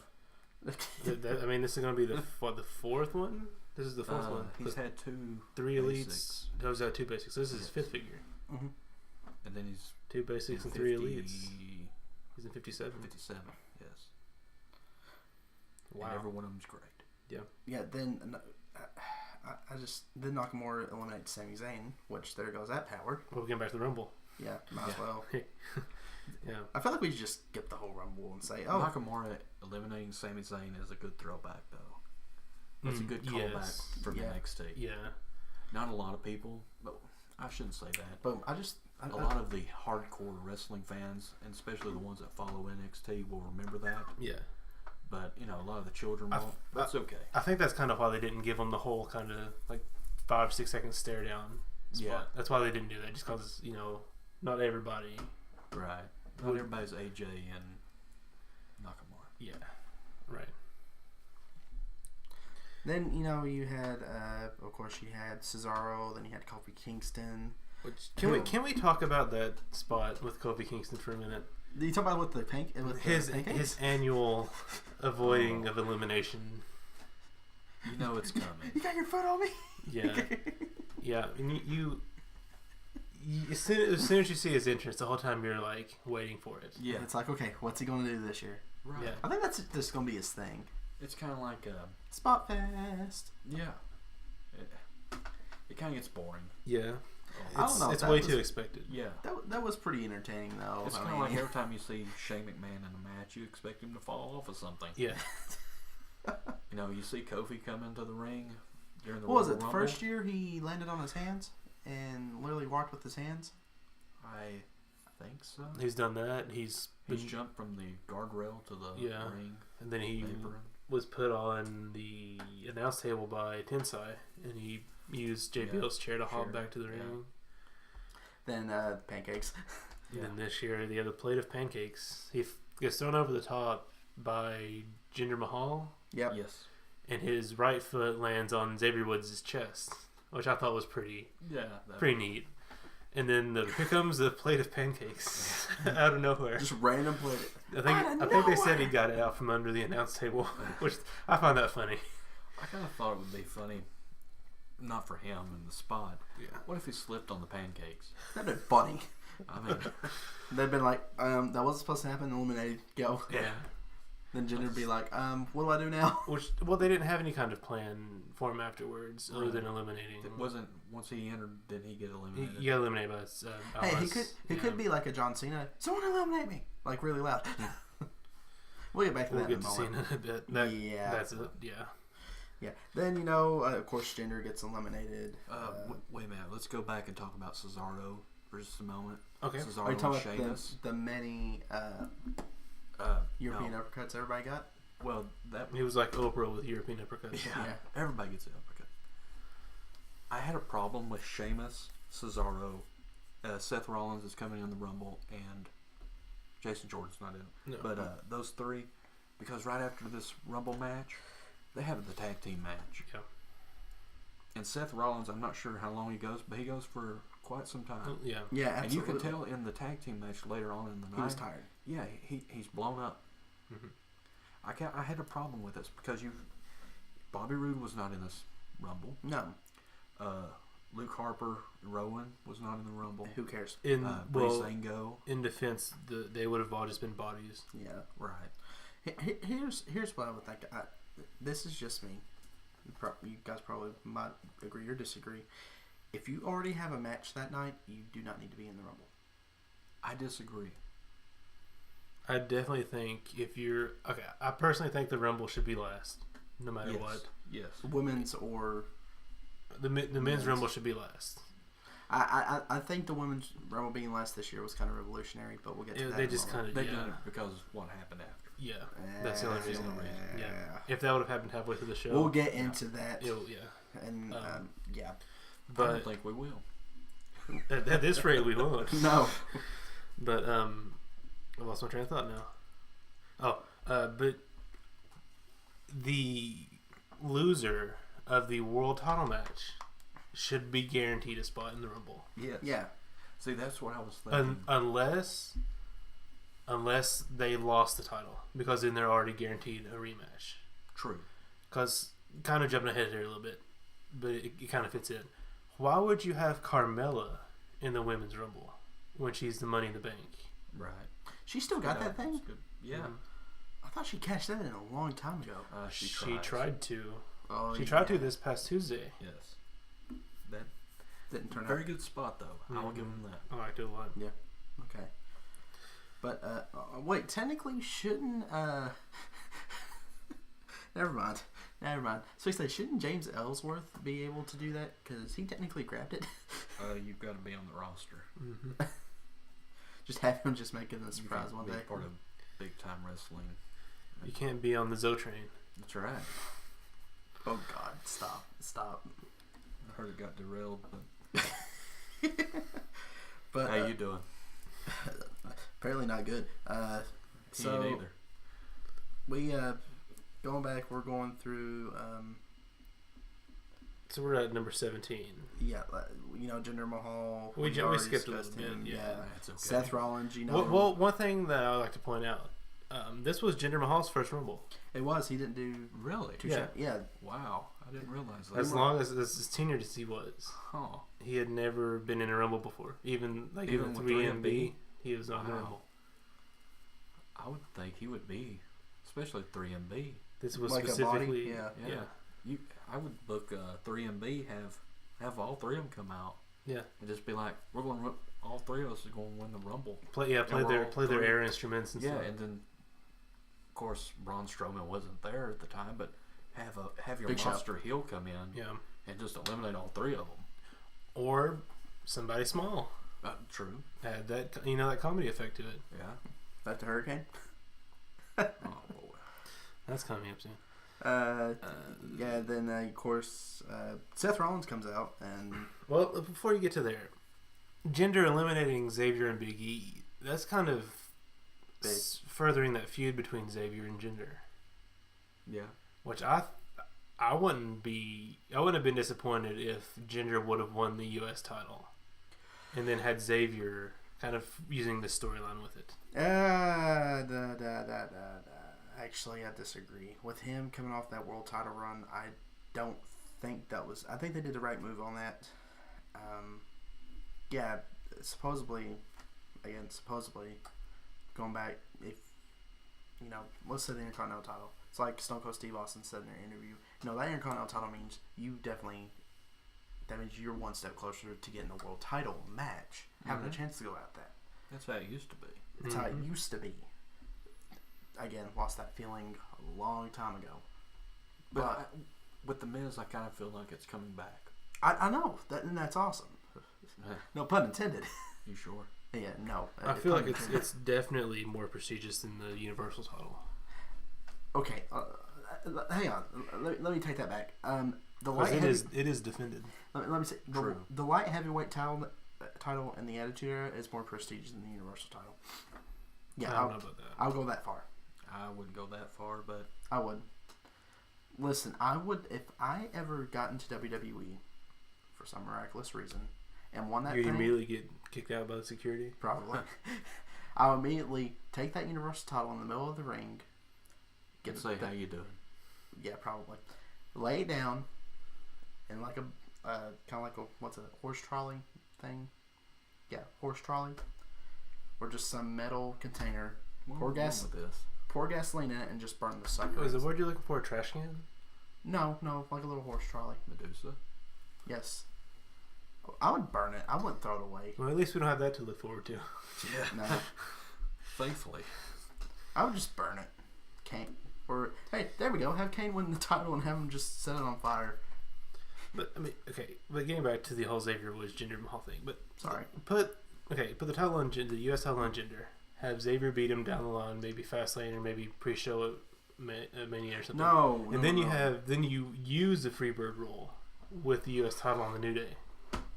Okay. Yeah. I would love that. Something like that. We have to have something different on the pre-show for Mania this year. Mm-hmm. Not the Cruiserweight. No. That needs to be on the Well, the Cruiserweight, it's going to be the finals of the tournament. Right. Have they confirmed the tournament? That's coming up later. Tuesday night. Yep. Last year you had Austin Aries against Neville on the pre-show for WrestleMania. Not a lot of people saw that. Yeah, thank God. I was there. No, it was good. Yeah, it was good for what it is for the cruiserweights. It was good. See, it was cut from all releases of the DVD, that's what I was getting to. Except in Canada. Really? If you go right now and try to watch it, if you own the networks, it's not on there. Nope. It's not? No. Not even on the bonus features? No. Mm-hmm. You got to be kidding me. No. I did so not they know didn't. They don't get any kind of revenue from the sales of it. And the sad thing is, that match is actually booked on the program. The program that you buy, the card, it has Austin Aries' picture and Neville. But you can't watch it. That's the very first match. If you have the network, I mean, you can, but... Right. Was that the very... Or was it the Intercontinental title of the first match? No, that was the first match. I take that back. Yes, that was the first match. The Intercontinental title. Because the next match was the Battle Royal. Yeah, the Andre the Giant Memorial. Then it was... the Intercontinental. A ladder match, wasn't it? No. What? It was Ambrose Romania against Corbin. Corbin, yeah. Good match. The first match of the main card was AJ and Shane. Good match. It was a good match. Better than I thought it'd be. Probably match of the night, maybe. But you see, that's what bugs me about this whole pre-show thing. It's just go ahead and just say it's Mania, not pre-show. Just say this is WrestleMania. Like the whole DVD thing, I did not know about that whatsoever.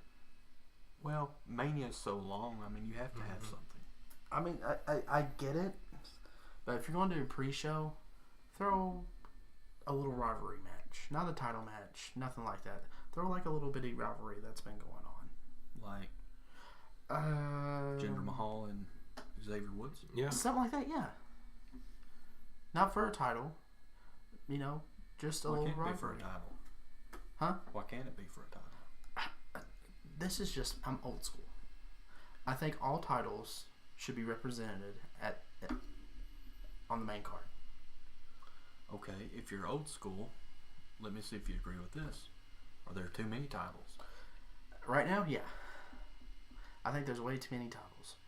Because if you would go by how many titles they are, have the matches out, well let's go down to and one. you want every title on the main card, That's every match would be a title match. Well, let's go down the list. We got we'll start Universal. Well, never mind. World Heavyweight, Universal. You got it right the first time. Raw, SmackDown Tag Team titles. Yes. Then you have the Cruiserweight title. Yes. And you got the Raw and SmackDown Women's titles. Yes. You got the NXT title, NXT Tag Team. Well, you wouldn't be defending the NXT belts. True. But now you could defend the UK belt.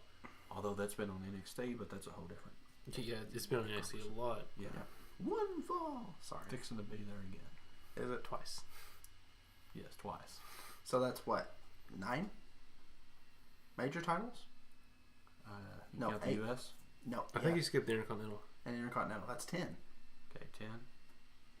10. Ty Dillinger. Yeah. There you go. It all comes down to Ty Dillinger. He's the answer. Right. Have him win all the titles. I'm kidding. You know they even thought about bringing back the European title? Yes. And I was like, no. They got the UK. Yeah. You got the UK. You're golden. Best looking newer title ever. Yes. It's a nice title. It's a very nice title. Yeah. Very nice. I think, honestly, I think the UK belt is the most prestigious belt right now. That's sad because... Because look at how many times it's been defended. Exactly.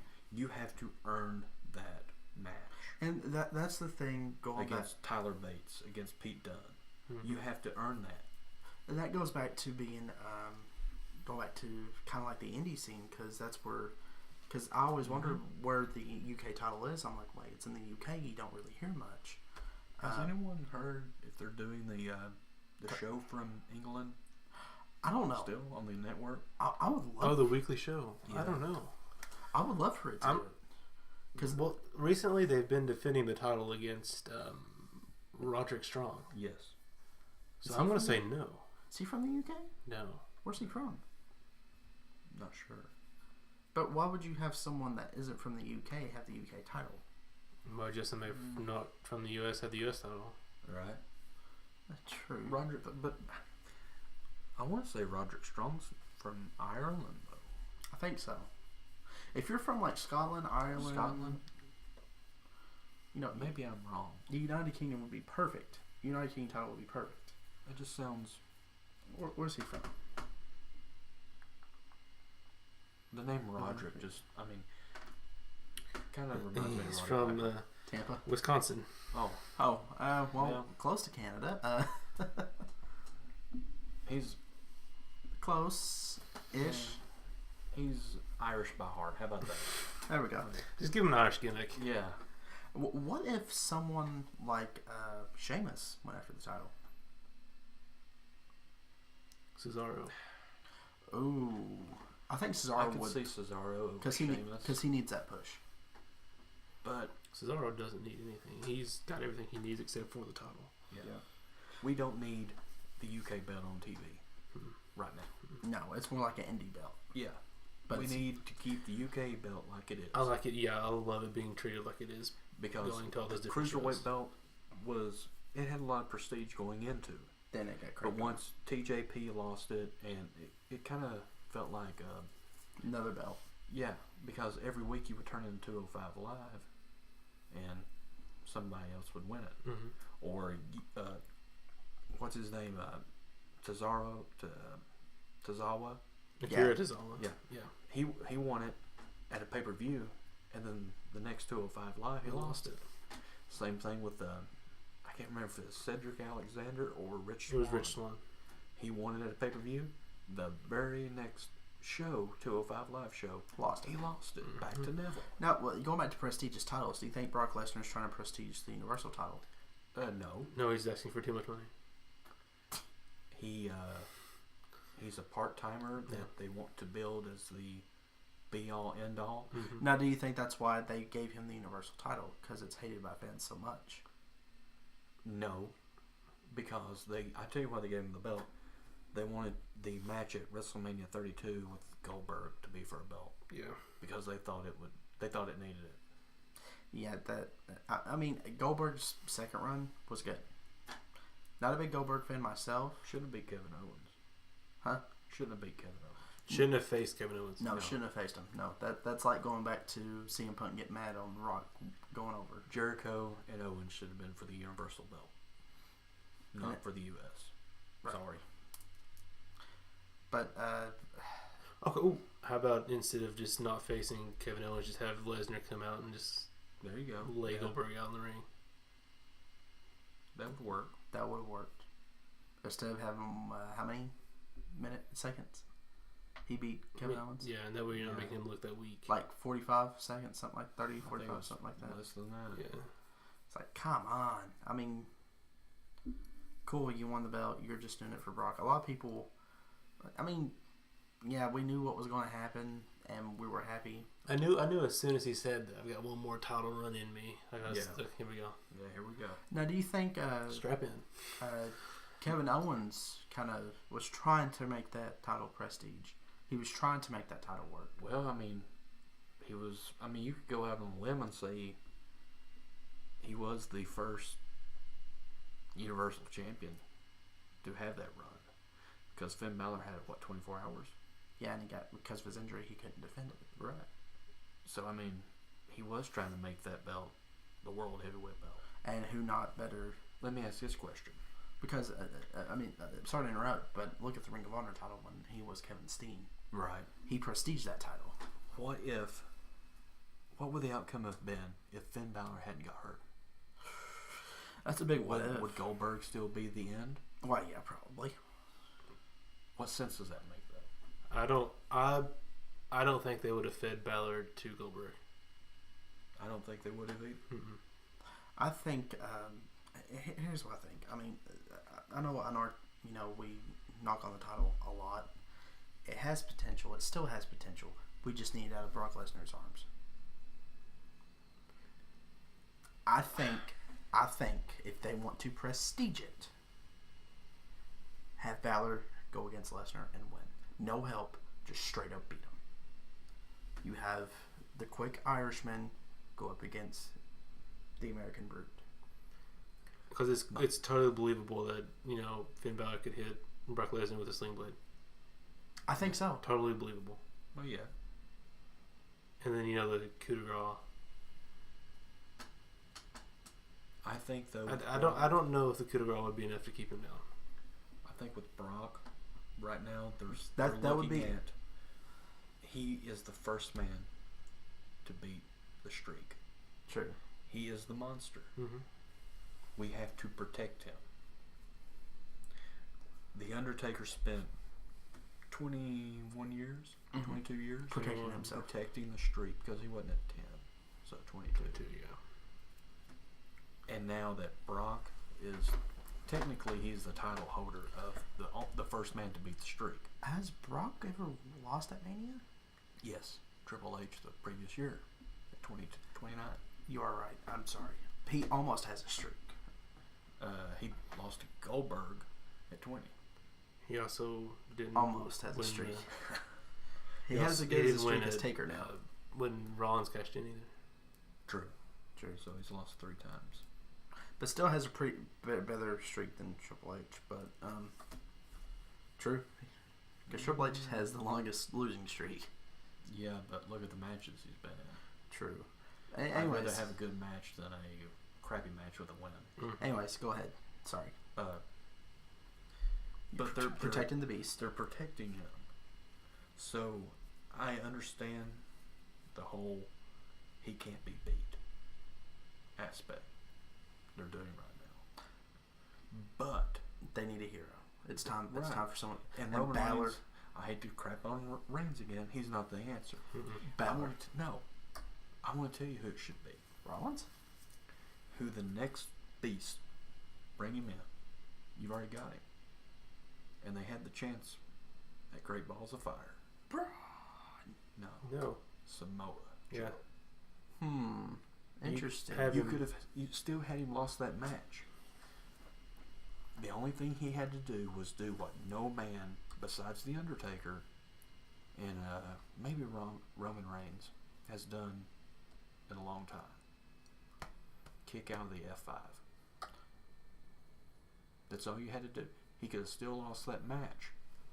but make it to where he kicks out of that first F5, and it takes 2 to put him down. I think they try. Now you can go back and say, here's this man, this Samoa Joe. He kicked out of Lesnar's F5.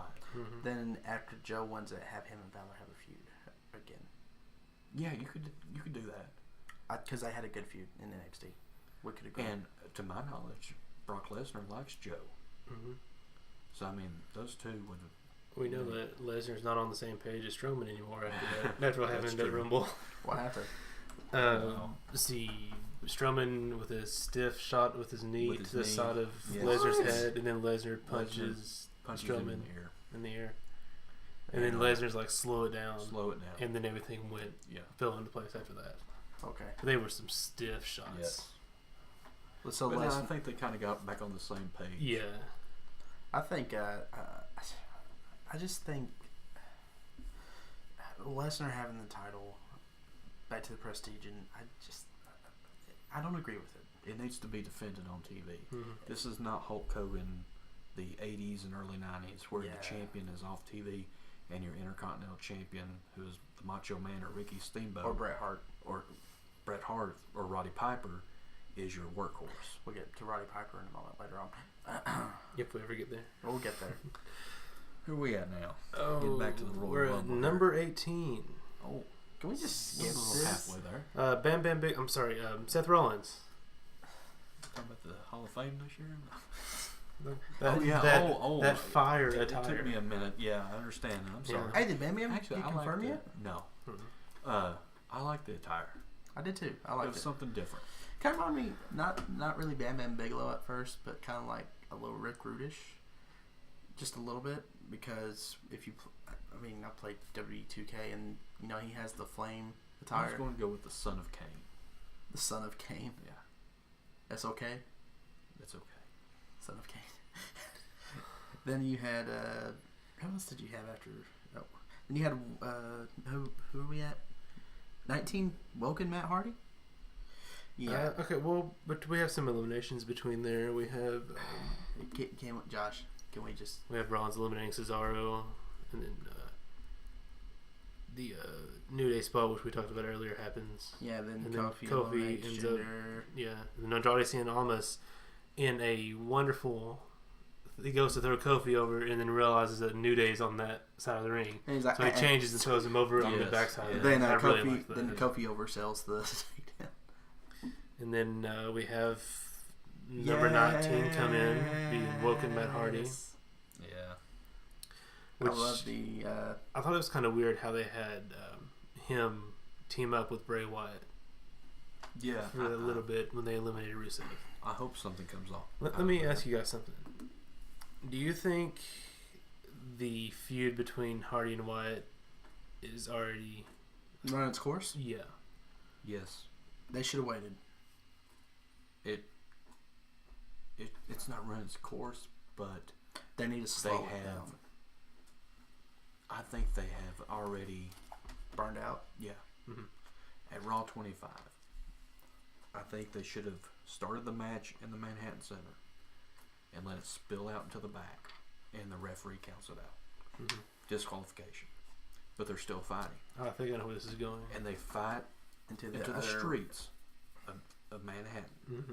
And Michael Cole's like, oh, we got to get camera security there. We gotta get security. We gotta get this fight broken up before it spills out and someone else gets hurt. Yeah. Then you could go on through the night. Have that be like the subway, maybe right after a pizza place or something like that. Yeah. Maybe right after the Vince McMahon and Steve Austin segment, mm-hmm. the first segment, have that match, and then later on in the night, maybe the last of the second hour or the top of the third hour, have bring out. It doesn't matter, too, local or anybody. Yeah. That's not a big star. Mm-hmm. And before they start the match, have the referee, he's about to ring the bell, and have Cole say, wait a minute, something's going on outside the Barclays Center. We got to get cameras out there. And have the match go on. And then have it all of a sudden, you finally have the cameras, and there's Matt and Bray. They have the match, have it on the little screen. Yeah, and they have fought from the Manhattan Center to Barclays. Ooh. And you have them come down through the crowd. bring them in through the arena. And they interrupt the match. You know, you ever heard of the Tupelo? Yeah. What the Tupelo concession stand match? You could have had something like that, and then bring them down, because you could have had a match that started in the Manhattan Center, and then you could have it finish in the Barclays Center. I think that would have been smart. Yeah, it would have been definitely smart. But again, misbooking. Yes. Yet again, the curse of misbooking has struck. Because that match went, what, 5 minutes? If that. Yeah. With a commercial? Yeah. I think they should have waited till Mania. They should have had Matt Hardy go up against jobbers throughout the week, then Bray Wyatt interrupt him. I know there's something going, there's the such thing as pushing it too far, but show us something of the Great War. Yes. Don't just keep mentioning it. Show it, like he did in Impact Wrestling. Yeah, build it actually by showing what it is. When he was in Impact, he talked about the Rock and Roll Express. Yes. Obviously you can't talk about the Young Bucks, right, but you could talk about the New Day. Yeah. You could talk about the club. Why not talk about those? Yeah. There's no mention of. Rock and Roll Express. You just put them in the Hall of Fame. Well, here's a bit of a thing too. That was a tag run. True. And this is a singles. Well, that's right. You see, here's what I think, and I thought this. Have him list like Bruno Sammartino. Yeah. Somebody like people like that. And here's what I thought would be pretty good booking. Like I said, have them go through jobbers, like Kurt Hawkins, people like that. Keep the streak alive. Yeah, keep the streak alive. Almost bought one of those shirts, by the way. But anyways, have him go through like that, and have Bray do that too, but have them keep interrupting each other's matches. Then have a match at Rumble by themselves. Have a set first Battle of the Great War set there, one of the biggest pay-per-views. Then continue on. You could do it like this. Have it be an unsanctioned match. Yeah. And have the match not ever have an ending. They just fight into the back, and that's what I was kind of getting to. Yeah. But have that. But during like the middle transition between Mania and Rumble, have Bray break into the Hardy compound, coming after his family. That's when you bring the true. Broken, woke, whatever you want to call him. I won't call him broken because I love that. Right. Have that come back. Truly come back. Do you kind of feel like the WWE crowd doesn't connect with the Woken gimmick? I don't think that it's not that they don't connect. It's just they've anticipated so long they don't think they was going to get it. Now it's just sprung and people are just like, this should have happened already. I think they just enjoy chain delete. Yeah. That's all they've gotten out of it so far. I was in Knoxville at that Raw when Matt Hardy switched over to the Woken character, and he starts doing the delete. Not many people did. Me and my buddy, we were like, "This isn't on camera. This is for the live crowd." Yeah. But come to find out, it was on camera. Because that's when he started the Woken gimmick. Right. That night in Knoxville, but no one in the crowd. The crowd was silent. They were like, they were doing the delete somewhat, but it was nothing. I just feel like there's sort of like a disconnect with this Woken gimmick towards the crowd. You think have promos like they did in Impact from the Hardy compound? Have someone go out and interview him like they used to, like how Bryan, like the Pillman had a gimmick. Someone keep up with Matt Hardy. Have who would be Shane Helms would be perfect if he worked with Wasn't he like an Ace News reporter at some point backstage? Shane Helms. Yeah. Have him because that was his alternate gimmick. Yeah, right. Have him like Superman. Yeah. Have him go out. Have Kurt go, hey, Shane, you're his friend, longtime friends. Go out and see what's wrong with Matt. They can do that now. Book that right now. Book it. Listen to me, Vince. Book. Okay, here. there was another mastermind behind the Broken Universe. JB. Yeah, JB. Yeah. And he's recently been hired by WWE. So they've got the creative mind behind it. Or have JB do it. Yeah, even better. Have JB do it. Say, hey JB, after the Rumble, Matt's disappeared. Restart it. You can have a reset right now and still keep that rivalry alive. Hear me out. Okay. Then JB go out and just each week have a different interview. Like when Triple H went to go look for Shawn Michaels. Remember when 1 week they had a different segment each week with him being a cook, a chef. Yeah. But have Matt at his compound go, I'm fine. I'm perfectly fine. And then JB just looks to the camera. Then off camera, you see Matt just go ballistic, or just go crazy. What was the giraffe's name? I forgot. Oh, what do you call him? I know he's got his own petting zoo. Yeah, and with the kangaroo and the giraffe. Have him talk to them again. No, that's kind of taking it from Impact, but that's what people loved. Right. Well, we're talking about what should be done with this gimmick. We're talking about maybe what Matt would want. But let me ask you this. How much control do you think Matt has over this? I think from what was told, he has 100% control. I don't see that. But I don't think Vince would let 100% control on anything. But again, I agree with you. I think in all reality, he has maybe 45%. I think the closest to having 100% is The Rock. And Stone Cold. Yes. And Undertaker. Mm-hmm. And Undertaker. I mean, Undertaker decides if he wrestles or not. Right.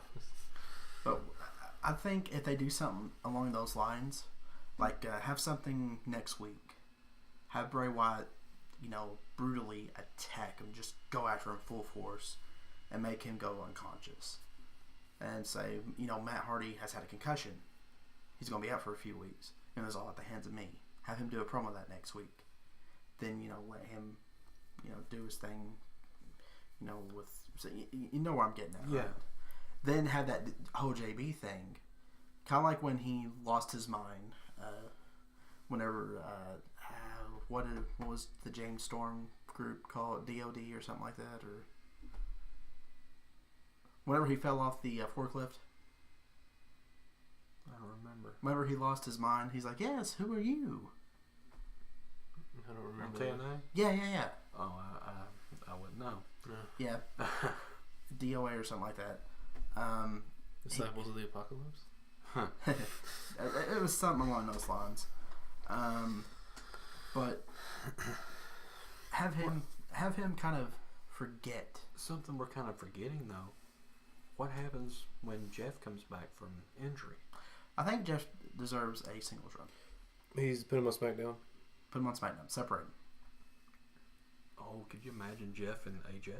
Give us Jeff and Nakamura. Yes. Oh. Jeff and KO. Yeah, that'd be awesome. Maybe, I don't know exactly the timetable, but maybe have Jeff return SmackDown after Mania. That would work. Yeah, absolutely. That would work. But again, I think if they do something along those lines, kind of like how they did in Impact Wrestling, to kind of get them to kind of understand the wackiness and craziness of Matt Hardy. I mean, they did a little bit with the goldfish playing Napoleon, playing chess, but that's not what we're used to. That's, again, watered down gimmick. But you know what we are used to? Watered down gimmicks from WWE. Yeah, number 20, John Cena. Oh, yay! A neat spot though. When he gets in the ring, you've got Nakamura, Rollins, Almas, Balor, and Elias. They just kind of look at him and just beat him down. There was one point in this Rumble that I looked, and everyone in the ring was from NXT, had been in NXT. Yes, I thought that was so amazing. They've came so yes, they've come so far. This is what NXT is about. Triple H was in the back patting himself. Oh yeah, on the back. Good job. No, he's getting his phone ready. Yeah. take some pictures. He's got to stick his arm out there for months. Yeah. Then pet his beard. Good job, beard. Good job. Yeah. Taking a picture with himself. Yeah. Then he goes for his hair. Oh wait. I'm kidding. But I thought that was a fun spot of like all the kind of newer guys just beating down Cena. Yeah. Then speaking of beating down, Cena finally got his revenge on Elias. Mm-hmm. Yeah, he eliminates him. Yeah, which is pretty funny. Then we get back to someone we mentioned just a few moments ago. Number 21. Yeah. Who I thought was pretty Yeah, funny. A couple of our buddies. Number 21 was the Hurricane, by the way. 21 was the Hurricane. A couple of our friends who don't watch WWE now but watched it back in the early 2000s said it'll be funny if the Hurricane ever came back. And I told him today we had dinner with him, and he was like, "Well, you called it." Did you see on Twitter that he posted a picture of his list of names that he would pop for in the Rumble? No, I didn't. And the very top one was the Hurricane, and in quote, and in the parentheses it said, "Of course." I seen the picture he posted with Roman, and he said every time he sees Roman, he thinks of Rosie. Oh, I thought that was really touching. That Yeah. was. In the picture, I mean, it's very. Kind of does look like Rosie, doesn't it? Roman is looking at. In the picture, you see the back of the Hurricane, and you can see Roman's face. And I mean, just looking at it, it looks a lot like Rosie. Yeah. I mean, Roman actually looks like he cares. Mm-hmm. But I thought that was really touching that he said that. And who knows? I never met the man personally. I went to a SmackDown event one time, and I took my little boy. He was a year and a half. And, he seemed great. I mean, gave him a fist bump. I thought that was pretty cool. Hurricane? No. Oh, Roman, yeah. This was kind of like his start after the Shield broke up. It was before the brand split. Well, I'll say this. We went to WrestleMania Access, and Samoa Joe, we had tickets to meet Samoa Joe. But we went and met Sami Zayn before we went to Joe's line. Mm-hmm. And they went ahead and cut Joe's line. And he was actually on his way out of the building. But our tickets were the VIP. Oh. And he was the VIP superstar.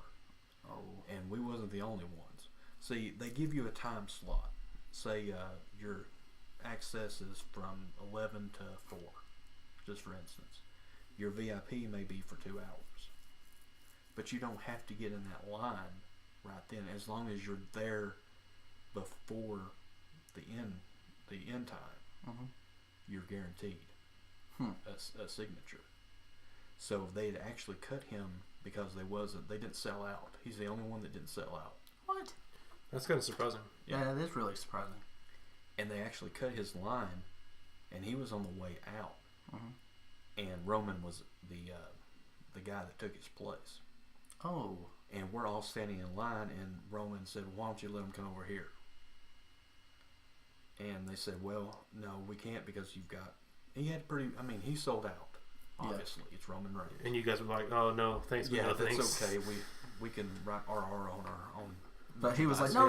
But he's like, he came over and he talked to us, and he shook our hands, every one of us, while they were bringing Samoa back. Oh, that was cool. So we didn't get a picture made with him or an autograph, but he did come over and talk to us. How long did he talk to you? I guess individually, not over a minute. Because he had a huge line. Yeah. Right. He was just But like, they were trying to. They didn't want bad press. Because if you have a ticket, I know it says superstar subject to change, but you have to meet someone if you buy a VIP. Right. So they were bringing him back in, so they brought him over to talk with us. But before they even suggested or, was bringing Samoa back, he said, "Why don't you just bring him over here?" And I thought that was pretty cool. Yeah, that shows that some superstars care. Go for Styles, for instance, at the local arena where we live at. TNA used to come there, all the time, and AJ Styles was always there. And I've met him. I've actually had a 30-minute conversation with the man because when it first came, not many people realized, if you stay, superstars are going to come from the back and talk with you and hang out with you, which I thought was pretty neat. And he talked to me. He goes, "Hey kid, how's it going?" I'm like, "Here, I couldn't talk. Right. Then my cousin's like, yeah, he's a big fan. He didn't watch wrestling. He's like, yeah, he's a big fan. And honestly, watching you, I'm kind of a fan of yours now. And he talked with us like, 3 guys just met each other like at a store or something, just struck up a conversation. Guys, who else? Bobby Roode was that way too, him and James Storm. It's weird. Like people who plays like we boo and that don't get over. Like I know Styles is not like that, but people are really surprised which professional wrestlers are really, really, really nice. I've only met not even a handful of wrestlers that were not nice. Yeah. It's hard to. I'm not going to mention think of. names, I could think of 1 or 2, but Orton. Did I say that out loud? I've never met Orton. I'd like to. Yeah. I liked Orton. I thought Orton was a heck of a heel. Yeah. Absolutely. Vader. I'll throw his name out. Really? Yeah. Seriously? Yeah, Vader. Even now, where he's sick? Well, he could have been a little nicer. True, but I think he's, him not feeling good. He could have said hello. He's like, No, he didn't even do that. He didn't even look at me. I Sign had my and figure. I had the Elite figure get signed. I had a red paint pen. He didn't even use that. He used a gold Sharpie. Oh man. So and like in the picture, excuse me, I'm doing the Vader symbol with my hands, and he's just sitting there. No smile, no gesture back. After the picture's taken, he goes, "Thank you, buddy," and he automatically turns and starts talking to someone else, his handler. He could have said, thanks for your support or something. Wasting $35 on me. Yeah. Was that the time you met Matt and Jeff Hardy? No, that was WrestleMania weekend. I met Vader along with a lot of other stars at WrestleCon. I met Matt and Jeff at Ring of Honor. Oh, it was Ring of Honor for Supercard of Honor. That's a whole other topic. Yeah, that was great. I feel like Honky Tonk Man would be kind of Actually, Honky Tonk Man's a pretty decent guy. I feel like if you talked well about him, if you said, "Yeah, you're the greatest Intercontinental Champion of all time. You should have been the world's champion," I think he would be okay. But if you were like, you're a good gimmick back in the day, I feel like he wouldn't be a very good. Well, that's with any wrestler, man. Yeah, if you he takes himself too serious. Yeah, but he I actually met him once. Sorry. Well, no, don't be sorry. I remember it was whenever my grandfather was alive, and you guys know that's who I got the wrestling trait from. But we was in Knoxville. Yeah, Knoxville, Tennessee. We met him at I forgot where we were. I was like 8. And I looked over. And I was like, I went, Peppo, isn't that Honky Tonk Man? He goes, where? I'm like, right over there. He goes, oh my God, it is. And coincidentally, he was in the same spot where my grandfather was heading. So they just struck up a conversation. And, my grandfather goes, hey, I thought you were really, really good. I watched you from the beginning, and, I'm proud of you. My grandson watches wrestling now. He knows who you are. He goes, really? And, shook my hand. He goes, I wish I had something to sign. I was like, but anyways, again, that goes back to saying you don't know which wrestlers are going to be nice. It was way off topic. Again. Speaking of great singers, like the Honky Tonk Man. Mr. Aiden English. Number 22. It's Rusev Day all over again. Rusev, number 1. Big Rusev Day chance. Yes. I do not like his entrance. The music. I do no, not it's like so bad. This. I like it. It's so bad.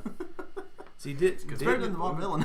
Didn't he sing Blue Pants? Yes. So she should have sang his. I think back to the Rusev Day thing. I think it was like one of those dumb gimmicks they just came up with off the top of their heads. Like, it's never going to get over. Whoops, got over. They sold a lot of calendars. Coincidentally, I'm buying one just for my little cubicle at work. Then number 23, Roy, your favorite. Go ahead. You can say it, buddy. Adam Cole, baby. Oh, yeah, Mr. Adam Cole. Coming back off of I got to watch it. I watched that one. Heck of a match. Heck of a hardcore match with Aleister Black. What was Extreme your favorite Rules, spot? not hardcore. It's hardcore. What was your favorite spot? And I'll tell you mine. If it's not the same. Go ahead. I'll see. When Aleister Black goes for the moonsault. The moonsault, Yes. yes. Adam Cole hits him with the kendo kendo stick. stick. Oh, that was awesome. That was beautiful. That was very beautiful. That goes back to the whole, you can be hardcore without blood. Yeah. Right. That was hardcore. That was really hardcore. But speaking of him, you said something earlier about this, and now that I think about it, it kind of bugs me too. Yeah. The night before on NXT TakeOver, Aleister Black, spoiler, beats Adam Cole. Right. Shouldn't Aleister Black been in the Rumble instead of Adam Cole? Let me throw this out there. This just came to my mind. This could be absolutely stupid. Do you think that this could be kind of like a... Okay, so you had the Bullet Club invasion of Raw. Mm-hmm. And you know that all that fiasco. Do you think this could be kind of WWE like acknowledging that by having Adam Cole in the Rumble, just not long after he made his debut, was like, look, we've got your friend, you know, something like that. Could have been. I think if they wanted to go with that though, they would have had an altercation between Finn Balor and Adam Cole. That would be true. Because we never got that. In the Rumble. That's like we never got. We did get Adam Cole and Finn Balor. Just a little bit. Just a corner spot. Oh. Yeah, just a little corner spot. That was it. Mm-hmm. But then, before, what was it? Him and AJ Styles finally faced each other. Who? Finn Balor? Or, yeah, Finn Balor and AJ Styles. TLC? Was it TLC? Yes. Yeah, TLC. No, we didn't think we was ever going to get that interaction besides that little spot they did at, was it SummerSlam? Mm-hmm. Mm-hmm. You know, that match was out of nowhere. Yeah, that was like, whoa, what? And the too sweet at the end, perfect. Yeah. Then number 24, Mr. RKO himself. Yeah. Mr. Out of Nowhere. Close to won you. the Royal Rumble the previous year, with his 2017. spiked hairdo. Yeah. Been noticing a lot of the Ruthless Aggression era wrestlers are growing their hair back from that era. Look at John Cena. He's having his little mop top growing back a little bit. Goldust is growing his hair out too. Is Bray Wyatt still in this match? I believe so. No, him and Matt Hardy eliminate each other. Oh, that's that right. is right. Yeah, that's right. Yeah. That happens right before John Cena comes out at number 20. I was going to say, I guess Bray Wyatt learned that his tactics for WrestleMania would not work with the worm and the rain. Yeah, and the maggots and stuff. The pictures. It was Drew Gulak before Drew Gulak had his PowerPoints. There you go.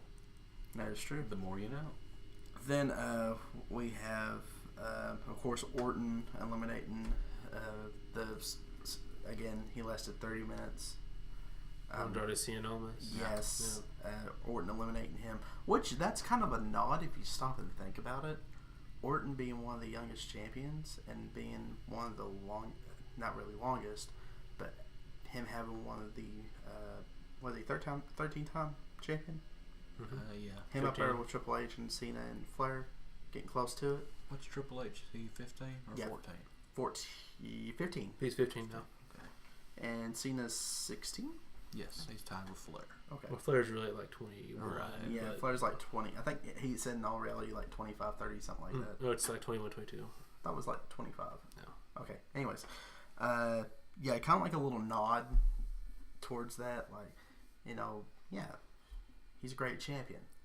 But, hello. Right. I mean, I almost was in there for, A really good amount of time to be. Yeah. And then just a surprise entrant. And again, him being the NXT champion, representing NXT. Longest NXT surprise entrant in the Rumble? I think so. I would say it'd have to be. Yeah. They never point anything like that out, but other than the fact that he lasted a good amount. Then after we have another body come out at 25 with the Titus Seal O'Neil. himself, Titus O'Neil. Before I forget, let's go back to the NXT thing. Mm-hmm. What if, I know it'd be hard to do, but what if 1 year with the Rumble, they call up a guy. Let's say Adam Cole. Go figure, right? Yeah. Let's say Adam Cole. They're going to call him up. Why don't you have him win the Rumble? That'd be a heck of a surprise. Yeah. Or Aleister Black. Well, I mean, you can pick anyone. I'm just giving you for instance. I would prefer Aleister Black. I prefer Adam Cole. Of course you would. You fangirl. Anyways. Velveteen Dream. Yeah. I can see that, actually. Then you have... No way, Jose. Gosh. Then you have one of the greatest, if not the greatest Intercontinental Champion ever, The Miz. Mm-hmm. With his little Miz Taraj. Yeah. We'll get to them later. Then, at number 27, yes, who looks flashback to the 90s, Rey Mysterio. Yes. Now, guys, when Josh was again, I couldn't watch it because I don't have internet or the net. I don't have the network either. Josh texts me, he goes, dude, he looks like WCW. I'm like, bullcrap. Text me a picture. He texts me a picture, and I'm like, you got that off of an old pay-per-view. That's what I thought. Now I looked again, had his newer tattoos. I was like, no, that's new. Mm-hmm. That's wow. I felt like I was in a time warp. He looked seeing him. Yes, he looked great. He looked fantastic. Which he's not been. He's still been active in the ring all over the world. Like some people don't realize that, but.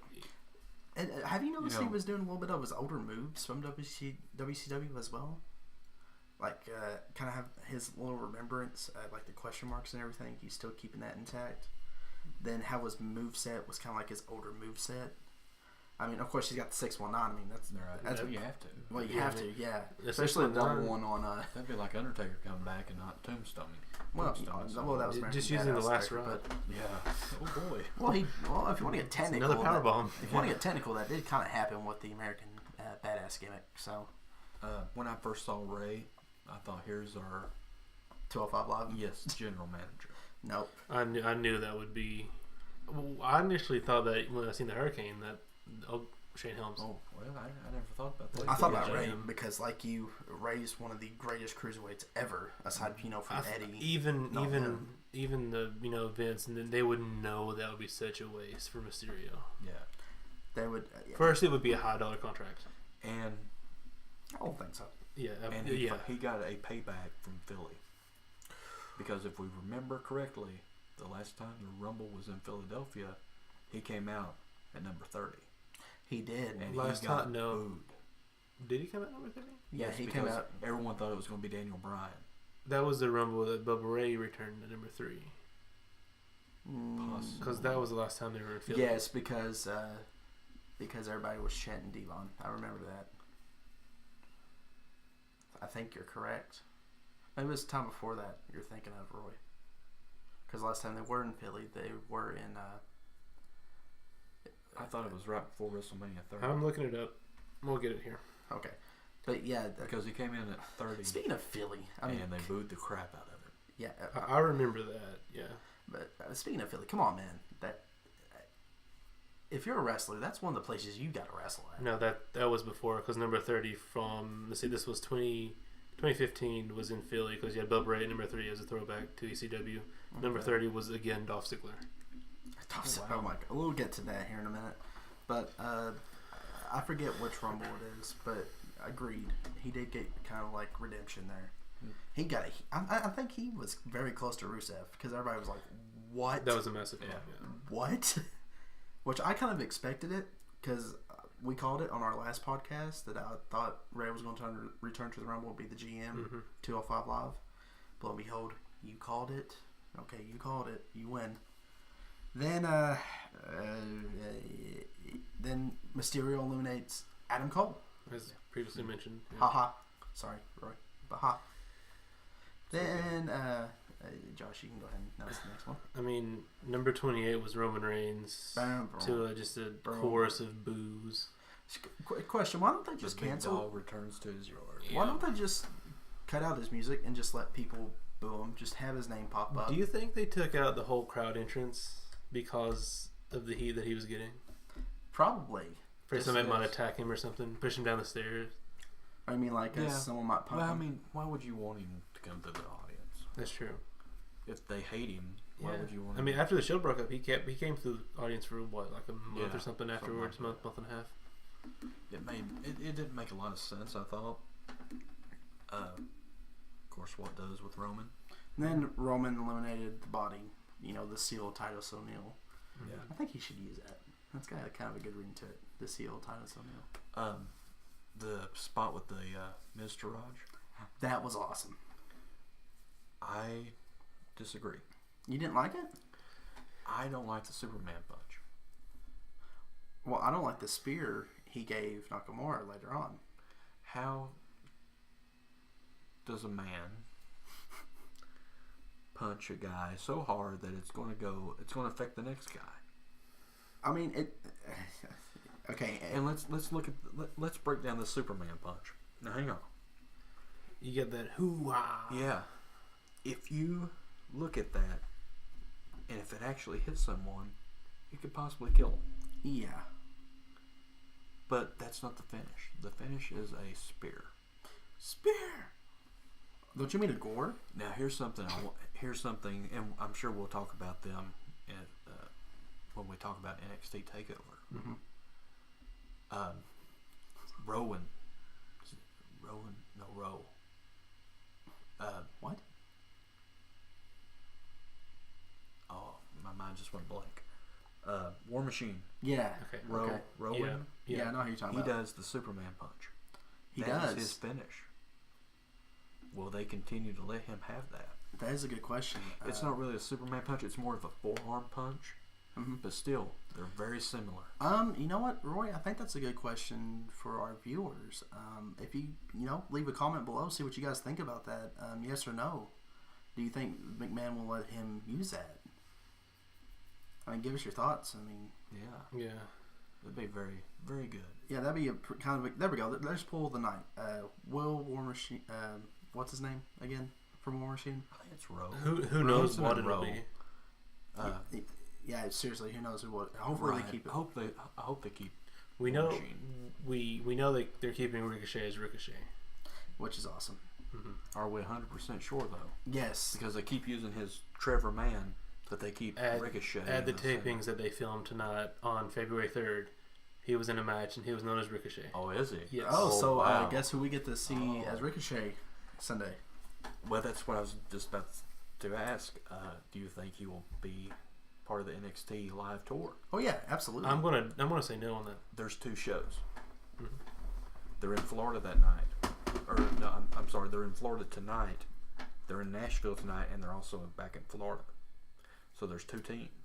So they're in Florida Friday, Nashville Saturday, and what? No, they're in Florida Saturday and in Nashville Saturday. So they're traveling. They're split. Yeah. Oh, okay. Me personally, which I'm, I think Ricochet is gonna stick kind of in Florida for now. Kind of just get adjusted to being a performance that center would be and stuff. smart. Yeah. I don't even know if he's still moved in the process of moving and relocating. I don't know if he has a family or anything. Now I tell you, on the live events, I would bring War Machine and EC3. Yes, which EC3 was not at the tapings or War Machine. Oh, so maybe not. Maybe they're at the Performance Center. Mm-hmm. One thing is for sure though, and I'll leave it at this until we talk about NXT. I hope they don't bring Ricochet to 205 too soon. Yeah, I don't think they should bring Ricochet to 205 at all. No. Before you say that, let's see where they're going with 205.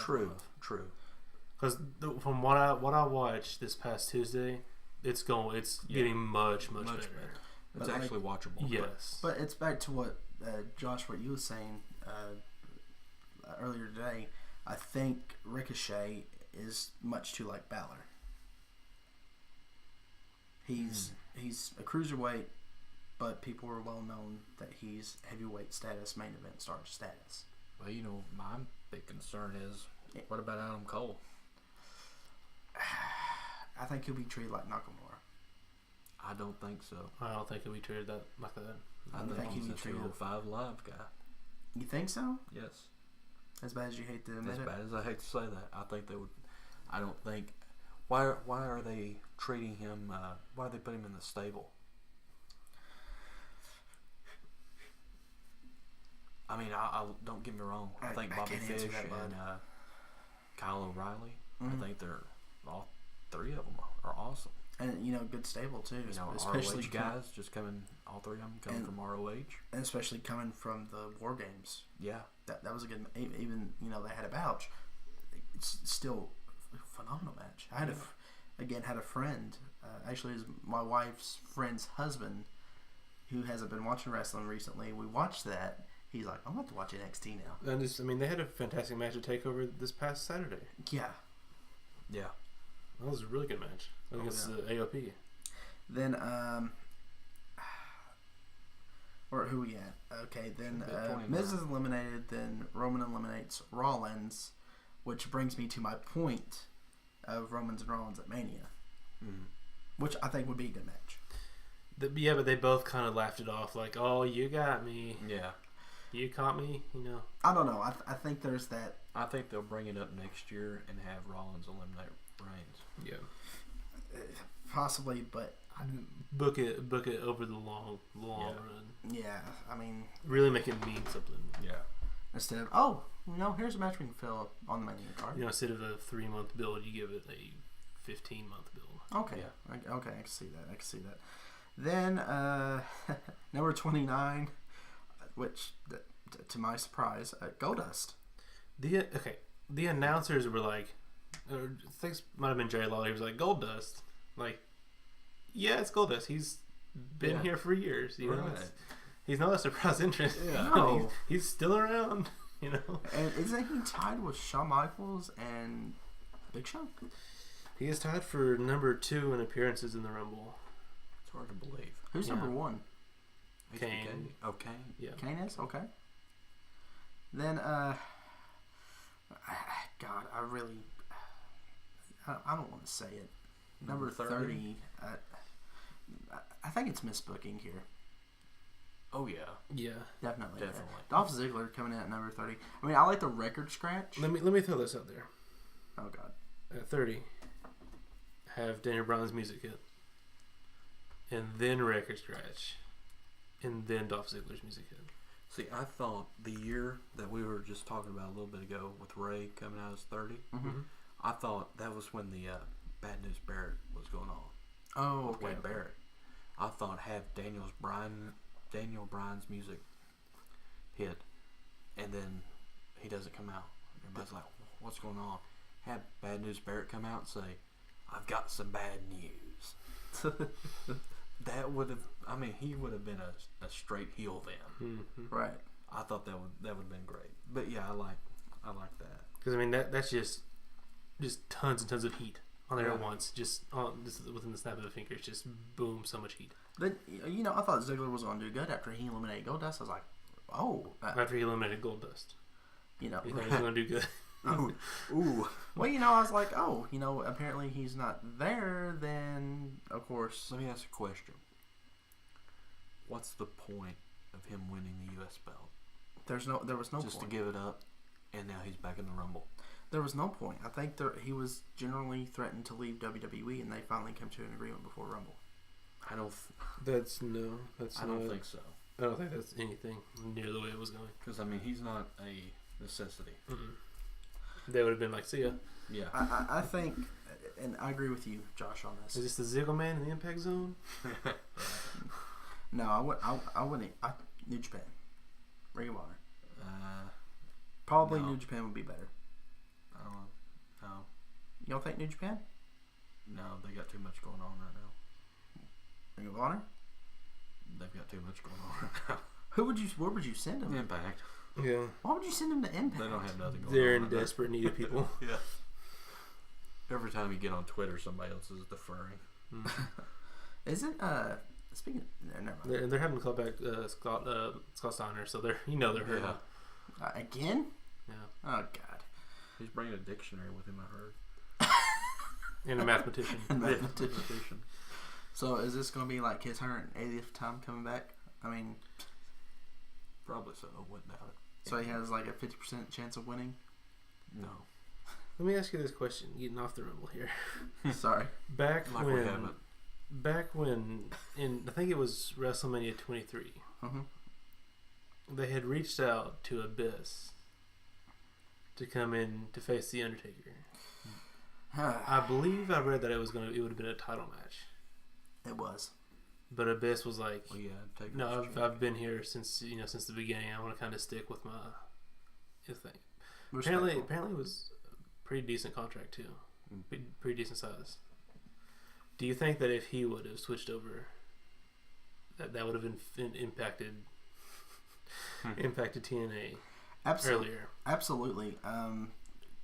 Abyss being a big major star, being one of the originals of TNA, not Impact. I'm going to say TNA. It's TNA, people. If he would have done that back then, we would have seen, most definitely, and we got him eventually. We would have seen AJ Styles in WWE a lot sooner. We would have seen Bobby Roode. We would have seen Beer Money Incorporated come together, I think. Maybe they would have separated. We would have seen Eric Young come in a lot sooner. There's that what if factor. Mm-hmm. Because they, like Styles said, they wanted. I remember watching as a kid around that time. I wanted Styles and Cena to go at it. You had the face that runs the place in Impact. I mean, he wasn't calling himself then, but the guy that top baby face in Impact Wrestling, TNA Wrestling, go up against the top guy in WWE. Kind of like the little,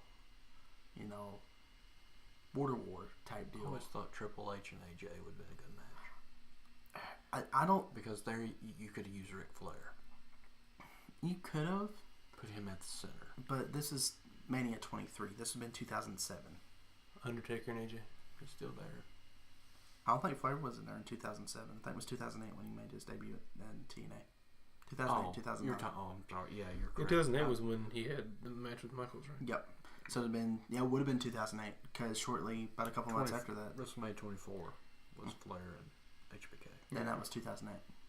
Because, 2007 was 23 because it was Michaels and Cena as the main event. And then Flair blew through all of his money and was like, I better sign with TNA.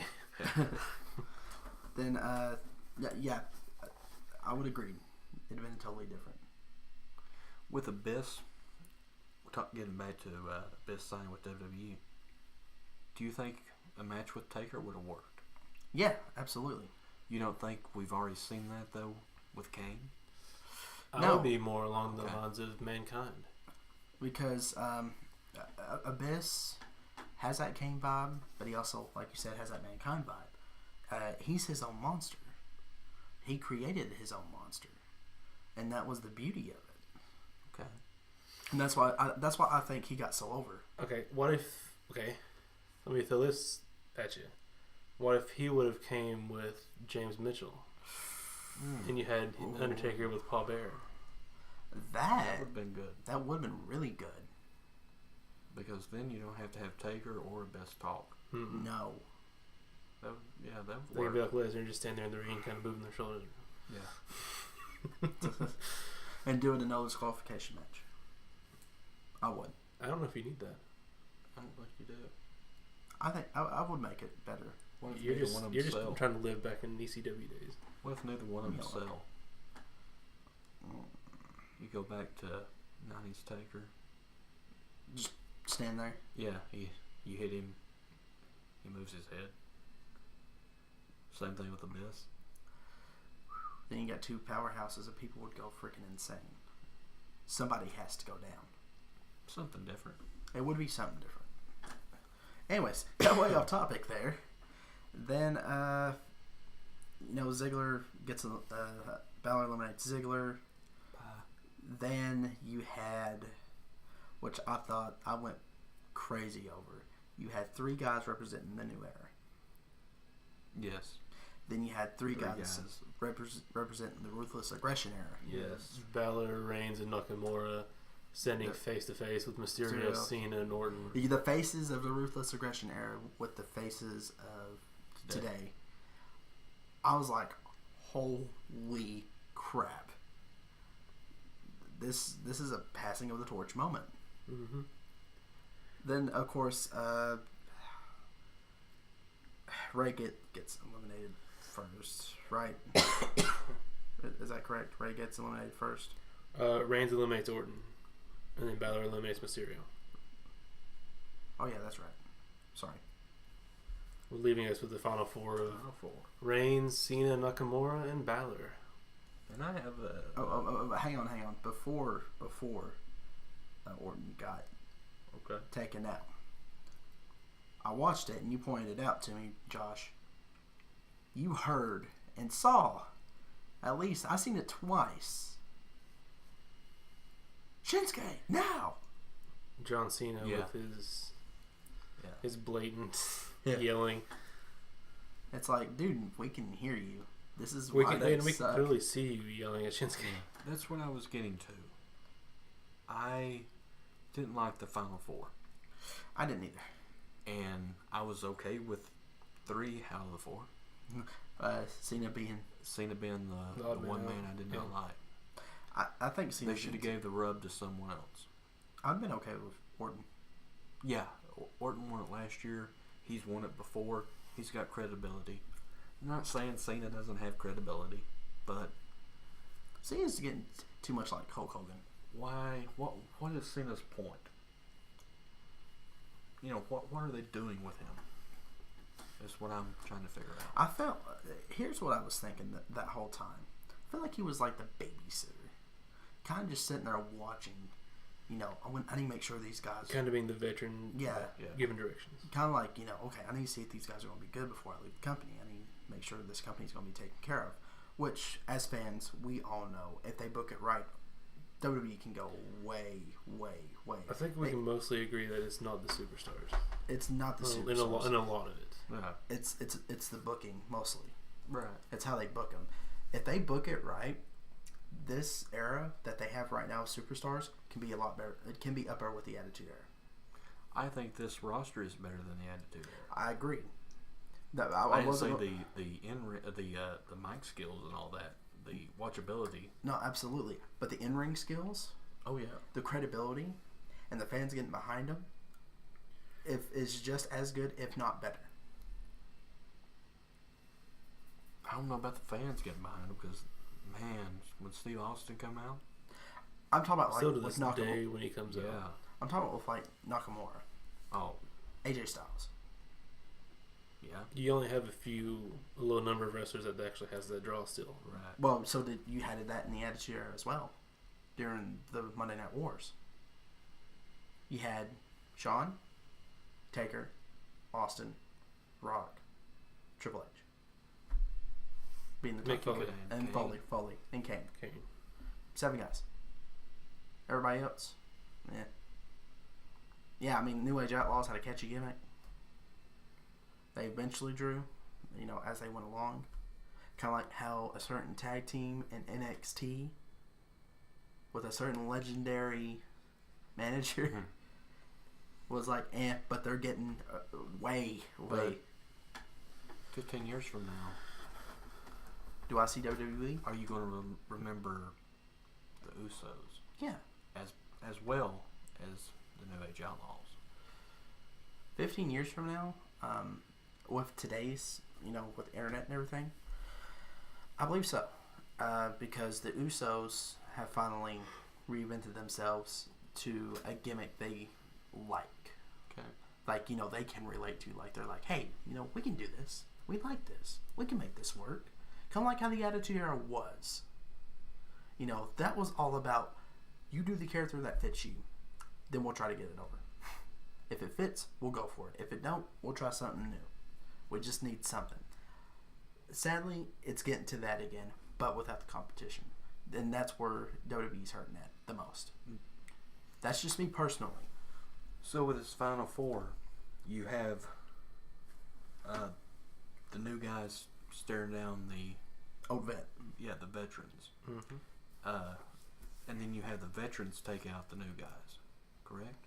No. You had new guys take out the veterans. When it was 3v3, you had. Well, Oh no, you I'm have saying them on the final final. Yeah, because you four. have John Cena did. You Yeah, can't see me because to you- Balor and then attack yeah. Nakamura. And then you had Cena and Roman going against each other. Yeah, And the crowd chanted, "You both suck." Yeah, that was awesome. And then Balor and Nakamura, Went at it. that's when you can That's see when John Cena people yelling. cheer. the veterans, and I'm counting Roman, obviously. As I mean, a he's veteran. won it. Yeah. Yeah, Then you had Balor and Nakamura going at it. that right there is going back to what I was saying. Let me ask you about this spot, and let me see what your reaction is. When Nakamura goes for the kick, Mm-hmm. and Finn Balor jumps up and drop kicks him to the ground. Yeah, What do you think about that? that was good. I think that was great. Yeah. That was great. That right there, that move and that stare down and the crowd reaction tells me that there's still, because honestly, I'm not gonna lie, I was scared Yes. for WWE because how they were doing stuff this past now 2017 was a better year than what they've had, Oh yeah. ratings wise and fan wise. Mhm. But this year, if they don't watch it, this could be the year that hurts them. Could be the year that Vince can say, I think it's about time.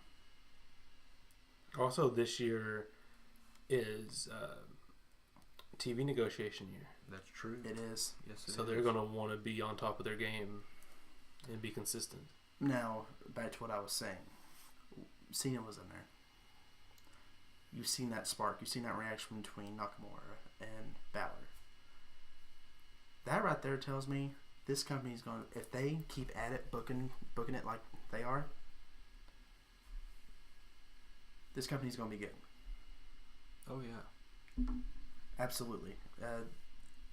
Again, they just need to focus on booking. I'm just And going to leave see, it at that. I thought maybe your final two would be Balor and Shinsuke, Mm-hmm. but as fate would have it, John Cena eliminates Finn Balor. Which is kind of weird to me because I can't take that as... I just feel like that was a slap in the face. Because Balor is one of the most prestigious stars on the roster today. No matter what Vince says, no matter what the people in the back says, which majority of the people agree with us, Balor gets over. He's over with the fans. Now with Cena eliminating him, I felt like that was kind of a slap to the face. But then again, what do I know? But he was in there for 57 minutes. But he was in there for 38 57 seconds. minutes. True. But would it not be awesome instead of having Cena should have eliminated Roman, then Shinsuke eliminates Cena? Like No, Yeah. you have to have Roman in You the have- final yeah. two. You have to have him in the final two. I say Balor eliminates Cena. that would have been great. Yeah, And then then have Cena, like they had the match on Monday. Have Cena go over Yeah. Balor there. But, yeah, there you go. Then you have Balor.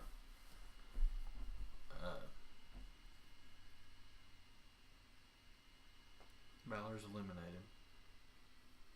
Now you got Cena and Nakamura and Roman Reigns.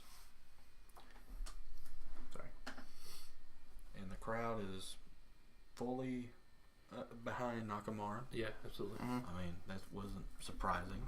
No. Come on. And is it Roman eliminates Cena? Well, Yep. of course you have Cena. No, and no, no. Roman. It was Shinsuke that eliminated Cena. Of course you have Cena and Reigns double teaming Nakamura, Nakamura, which is just adding on Yeah. the heat. Adding fuel. Yeah. Brilliant move, I think. But I still think Balor and Nakamura would have been good. But Well, they knew how to get heat, and I'll give them that. that's sheep heat. Well, it's heat though. It's It is heat. heat. Heat is heat right now. Yeah. And your final two is Nakamura and Roman Reigns. Yeah. And I think was afraid that they would go with Reigns as the winner. Yeah. Again, like we got scared last year when we was watching it. Then I was like, okay, maybe not, because Nakamura was on fire. I was like, no, there's still hope. Because I was texting Josh. I was like, there's still hope. Nakamura's still in it. Then he texted. He goes, oh yeah, he won. That the finish I thought was very good booking. So how did you like his announcement? AJ Styles. I liked it. I'm going to tell you one thing I don't like about Shinsuke Nakamura. He's English. No, I think he's a good promo. Yeah. You know, he gets by. Yeah. He's not one that relies on the promos either. Right. He does all that stuff in ring. The problem I have with him is the same problem I have with Cesaro. What? Don't talk with the mouthpiece in. Yes. Yeah. Who does that? Well, he did take it. Didn't he take it out? I think he did. I think he was chewing on it. Yeah. Yeah, but he took it out. But still, take the mouthpiece. Because it sounds like you got a talk. lisp whenever you talk with the mouth guard. And I mean, he speaks English, but it's not that great of English. In their defense, you never know when that microphone's going to jump up and hit him in the mouth. You never know. Smart aleck. Yeah, very good. Then, not only the men's Royal Rumble, guys, it was good. Men's Royal Rumble. I can't remember. Sorry to interrupt. I can't remember though. How long did Shinsuke point at the WrestleMania sign? A long time. Not as long as what happened at the women's Rumble. By the way, I'm going to go ahead and give my rating on the men's. You're right. I think I rated it a little too high. Just now think about it. I'm going to give it a 4.0. Out of 5? Yeah. I'm going to say... Just because of how anticipated it was and just seeing it. That's fair. That's fair? That's fair. It was better than years past. Yeah. A lot better. Yeah. We got something to look forward to. Got a little goofiness here and there. I thought it was slow starting. Like I said at the beginning of this. But whenever Baron Corbin did that, dude. I thought it slowed it down. Really? You think he slowed it down? Because you're adding the shock factor at the beginning is the men's rumble is going on at 8 o'clock. Mm-hmm. You know, technically that is the start of the pay-per-view. Well, it started at 7 o'clock. Well, for the pre-show, yeah. You know, it starts at 7 o'clock. But a normal pay-per-view, this is the kickoff. This is the first match. Right. And it's the men's Royal Rumble. Already. Something that the pay-per-view is named after. The Royal Rumble. Of course, the main event's a Royal Rumble. Yeah, and it's the first ever women's Rumble, which was really good. Yes, I love women's wrestling. Love women's wrestling. I like women's wrestling, but I had several issues with this Rumble match. Oh, yes. Yeah, I mean, there were some issues. My biggest issue right now, and I'm just going to throw this out here, too much hype. Yes. Yeah. We've been talking how long? 2 months? Yeah. 2.5 months? Yeah. Yeah. And, I mean, that's just, every time they talk about the Rumble, it's always, and there's a revolution going on, and blah, blah, blah. The women's Royal Rumble, first ever. But you only got 18 women, female superstars. On the roster. You know, but it's going to be 30, and it's over the top. And one was injured. Yes. Who was injured? Alicia Fox. Yep. Yeah, that is true. I forgot about that. Which interesting replacement for her, which I figure would be in the Rumble to begin with, but we'll get to that in a bit. Okay. Well, number one entry was the boss herself, Sasha Banks. And did you guys love that Wonder Woman gear she had? Yes. I didn't care for it. Really? You didn't care for it? Not as good as the Eddie Guerrero? Oh, it's going to be a Debbie Downer. He's always the Debbie Downer. You need to take your antidepressants, my friend. I would have rather seen it be some kind of, I don't know. I just didn't like. I don't like using licensed stuff in wrestling like that. Also, you mean like Rey Mysterio when he dressed up as Daredevil, or the Flash, or the Joker, like Avatar, or Captain America? Yeah, I just don't see the appeal in that. I think it's pretty cool, a little neat. You know, shows a little nerdy side to him. Have you ever seen when Finn Balor was Prince Devitt? Mm-hmm. Yes, when he did the Joker, then he did Hannibal Lecter, then he did the Venom face paint. Yeah. That was good. And number two, just do your own thing. right. Then number 2 was the last kicker herself, my personal favorite, Becky Lynch. I feel like that was a very appropriate number 1 and 2 to start this Rumble. Yes. Real surprised though. I didn't figure they would do that so soon with those 2 big names. I thought I was kind of iffy about it myself. Then I got thinking, okay, this is a pretty good start, you know. I mean, there were 2 that kind of started the whole Women's Revolution. modern side of it. Then we had newcomer Sarah Logan coming in at number 3, which, you know, not bad. And I was like, okay, yeah, sending a new person out there. Huh? Crazy Mary Dobson. Mm-hmm. Yeah. Sarah Logan. Then Mandy Rose coming in at number 4. Before we go too fast, let's go back to Sarah Logan. Okay. Let's talk about the Riot Squad just for a brief moment. Okay, go ahead, bud. If they break up, if they break the Riot Squad up, because right now I don't see a lot of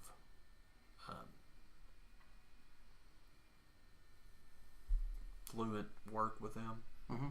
You know, they all 3 of those women, they're good wrestlers.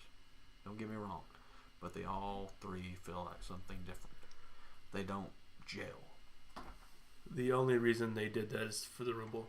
Yeah. But if they break those 3 up, do you think Sarah Logan is the one that suffers the most? I think she immediately goes back down to NXT. I think so. I think the only one that stays is Ruby Riott. Yes, definitely Ruby Riott. We've heard her on the mic a couple times. Mm-hmm. I don't think she's that great.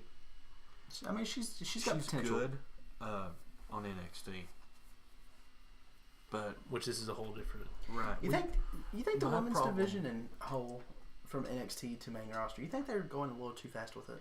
Yes and no. Yes, they are going too fast, bringing women from NXT over to the main roster because it's hurting the NXT women's roster. Look when Bayley and Alexa came over. Who did they have? They had Asuka, they had Billie Kay, they had Peyton Royce. Right. They didn't bring Ember Moon in until much later. Mm-hmm. Yeah. So at that time, you only had 3 or 4 women on your roster.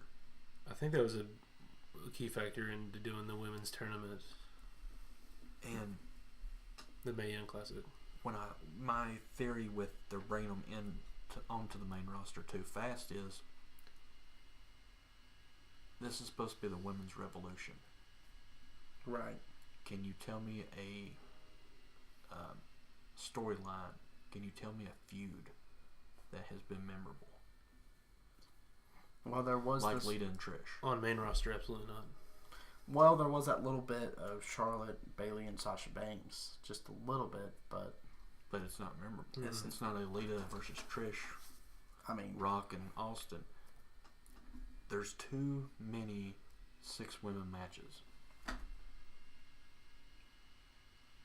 on Raw and SmackDown. okay, Too many. They need to Every separate. week it's six woman match. We need singles There's no feud matches. though. Yes. But continue with the Rumble. Rumble. Well, funny you bring up Lita. Number 5 is Lita. Now, guys, I loved Lita to death. She was one of my first crushes in wrestling. But She was so bad. yeah, I didn't want to I'll say say it. it. She was so bad. I mean, Yeah. once you, how long has it been since she's been out of wrestling now? Full time?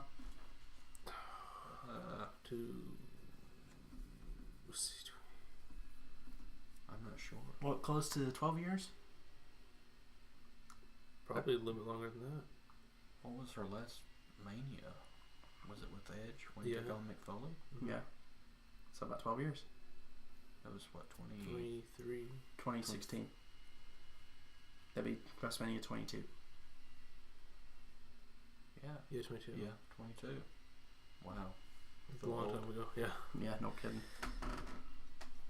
I mean, she did do something that was cool. That she had some names of some women that couldn't be in the Rumble on her arm.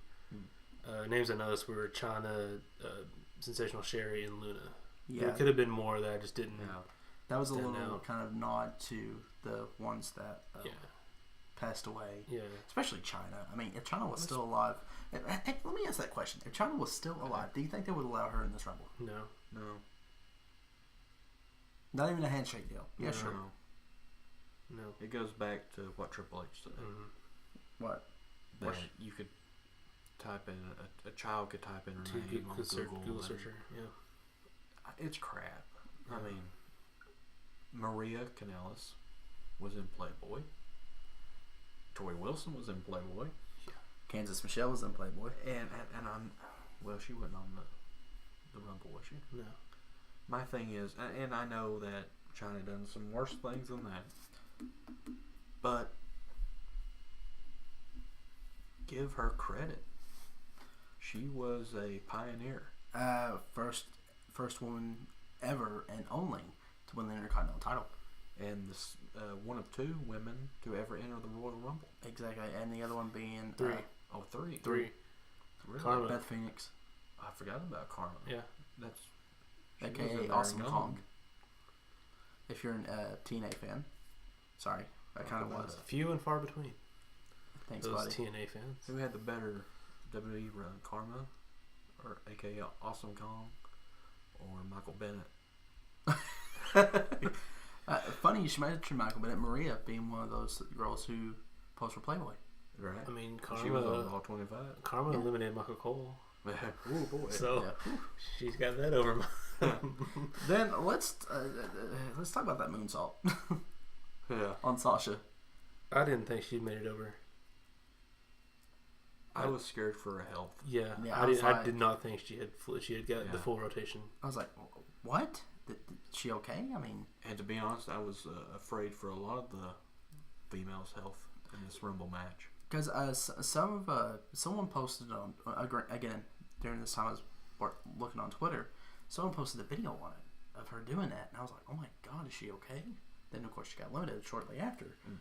But I was like, what's happening here? That's actually one of my notes. I said bumps seem hard. Mm-hmm. They did. They seemed really hard. Especially those kicks that Sasha was giving Lita in the corner. And those things are brutal. Yeah. She's 2 feet away from her. Then at number 6 we had The replacement for Alicia Fox, Kairi Sane. See, I was surprised when you told me that. Yeah, I had to read it twice. I was like, wait a second. I really wasn't surprised, but I thought she was going to be in the Rumble anyways. The Mae Young Classic champion? I And figured she's not going to be in a Rumble? I mean, I figured she was going to be in it anyways. That's what I'm saying. I was surprised that she wasn't going to be in it anyway. Really? She replaced Alicia Fox. She was the replacement? Yeah, Yeah. that's what we just said. Sorry. I know it's 3 o'clock in the morning, but See, that's another No, thing. I was kind of had. dazed out there for a moment. I put on here not enough women wrestlers. Divas are not wrestlers. no. And I know she's not a diva. She Time out. You guys getting into the little area here. There's some women that we all know can kick our butts. well, I don't know. I'm not a diva though. Like our number 7 entrant, Tamina. Ooh, just a body? I mean, that's all she is. Yeah. She, other than a couple super kicks, she was just kind of there She's to fill a just a name. spot. Then, surprisingly, she got eliminated by Lita. Just a body. Just a body. Straight up, just a body. You gotta have 30. Then Becky Lynch eliminated Well, it's Lita. one of the most legendary women's wrestlers ever. If Lita could go, Becky versus Lita Mm-hmm. be a good match. That would be a really good match. Yeah. Then, number 8. This one kind of surprised me. Dana Brooke. Didn't surprise me. Just a little bit. I thought Surprised that you would in be- what way? That she was in the match? Yeah, because how they're using her as a manager. body. Again, they have 19 women superstars. Well, I figured there was. Lana was in the match. Well, I kind of figured they were going to use her as the manager type, but she got an elimination though. A big elimination too. Yeah. Yeah, really big. It's like whoa. The what do they call Kairi Sane? The yacht gimmick or boat gimmick? Yeah. She had a boat Princess. gimmick. No, they didn't call her a pirate. Like I think Oh, they Michael didn't? Cole called her like a boat gimmick or something like that. Like something with a yacht or something like that. Okay, yeah, you guys can. Oh, Yeah, Lord. All right, then number 9. Oh, my heart dropped. I fell in love again. Miss Tori Wilson. I thought she looked fantastic. She's in good shape. I know she's some kind of trainer now, some kind of athletic trainer. Yeah. But she still sucks in the ring. Yes. Better than what she was. No. A little bit better than what she was. That's what these women. It wouldn't take much for her to be better than what she was, but she was not better than what she was. I thought she was. During that era, they were just there for the looks. Eye candy? Yes. Yeah, I specifically have in my notes, why was she in the Rumble? I've got another one coming up. She did nothing to really pave the way for this. I actually could see Tori Wilson being in the Rumble. There's one coming up that I had no clue. Then we had number 10. We have Tori Wilson eliminating Dana Brooke. Yeah, well, yeah. I mean, that I feel like that kind of hurts Kairi Sane. Because you have Dana Brooke previously eliminating Kairi Sane. Yeah. It's like, oh, look, Tori Wilson eliminated the person that eliminated you. I don't think they really cared at this moment. No, I mean, well, obviously with this, but if it was, maybe like the third Rumble or second. Yeah. Well, I was fixing to say, I mean, look at the Cruiserweight Classic. T.J. Perkins won, and look how quickly he got buried. Because he was one of the first to sign. Let's get him back. Alrighty. Anyways. He was injured, wasn't he? Yes. Then at number 10, we had Sonya Deville.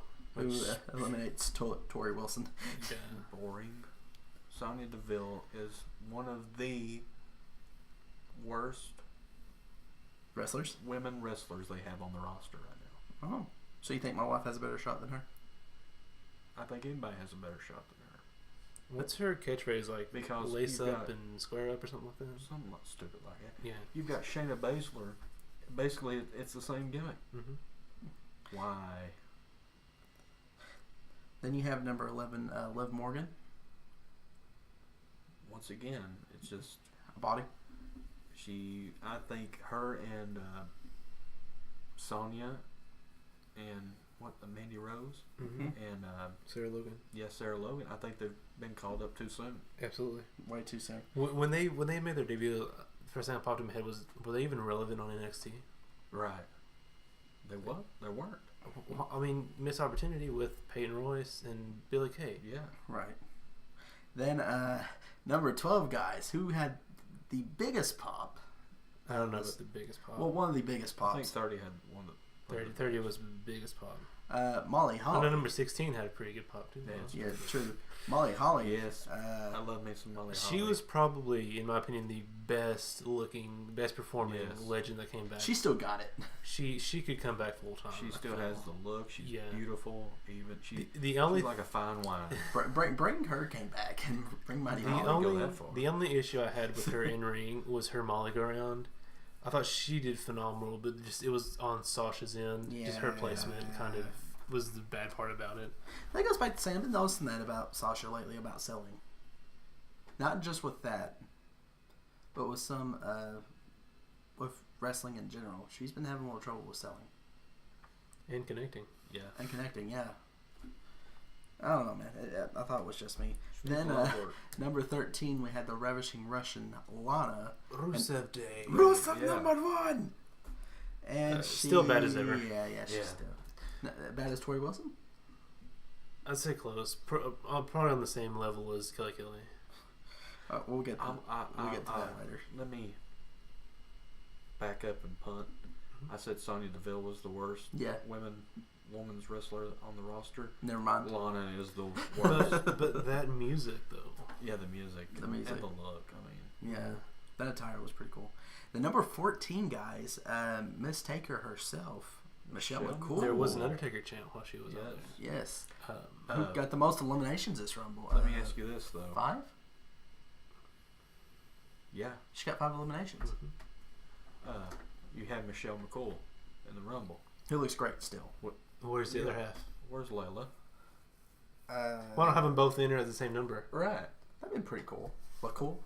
Yeah, cool. I mean, they were co-champions. Yeah. Why do you think they let her go on as long? You think she maybe signed back?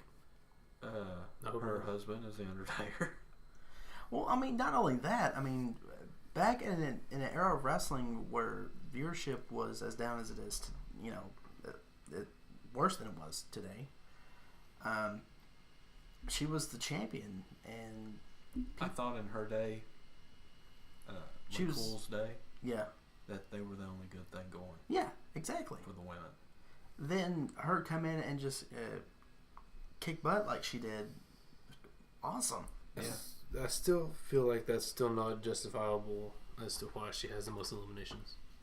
Right. I agree. I mean, obviously it's going to be broken at some point later on because it's just 5, but... What if she won one? I mean, I'm just throwing it out there. That would be pretty cool, but that's just me. You're wanting to move forward. You don't think so? No. Has Molly Holly been eliminated yet? Yes. Michelle McCool eliminates Liv Morgan, Sonya Deville, Molly Holly, and Lana all back to back. Okay. Did you see the Molly Holly elimination? No. The bump on the apron. I thought she got hurt. Was she okay? I suppose. She appeared to be okay. I haven't heard anything after. But I mean, that was a hard bump. Yeah. This over the top thing, they're gonna have to think this through the next year. Right. But also, you can't. They used to do women's like battle royals like through the ropes or something like that. Yeah, right? You went through the middle. You but here's the thing. It makes them look weaker than the men. It does. It does. So you can't have anything like that. Then number 15, we had Ruby Riott. Yes. I mean, why? Again, someone pulled up too soon. I think she has somewhat good potential. Hey, her matches with Nikki Cross. I think Nikki Cross is a heck of a worker. Why was she not and here? Very beautiful. Yes, that's one of my notes. If I may say so, Nikki Cross is a very beautiful woman. Yes, I love Nikki Cross. I think she comes across as that gritty, but you're like, I could take her home to mama. You know, I like her. But then we had number 16, which was my favorite. I texted you. You was behind. Yeah. I was like, number 16 is awesome. Shut up. Okay. Just wait. Yeah, I almost turned my phone off because of you. You're welcome. Excuse me, Miss Vicky Guerrero. I loved it. I did too. See, I thought Vicky would be the Alicia Fox replacement. I think she was probably planned for a bit of this because she had a big role for years. Right. Then everyone gently helps her over the top. Yeah. We love you, Vicky. We're going to help you. She did have kind of the bump after she went off the apron to the floor. It kind of looked like she might have hit her ankle or like a little weird. But it'd have been pretty cool if they had $3 her and Eddie or $2. That's a good question. Been cool. Be cool if one of them turned out to be. I know we're crapping a lot on Sasha.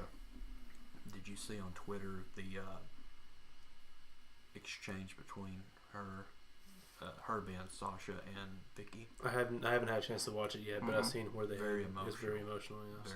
So was it talking about Eddie? So are they related or no? But Sasha, Eddie was her favorite. Yeah, he's her idol. I mean, who can blame her? She was actually at SmackDown.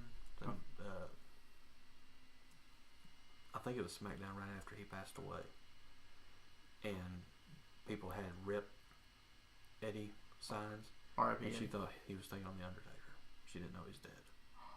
Oh, wow! And when she found out, she just blew it up. Yeah, dude, I remember that. I was in 6th grade, and my mom. It was I think it was that Sunday.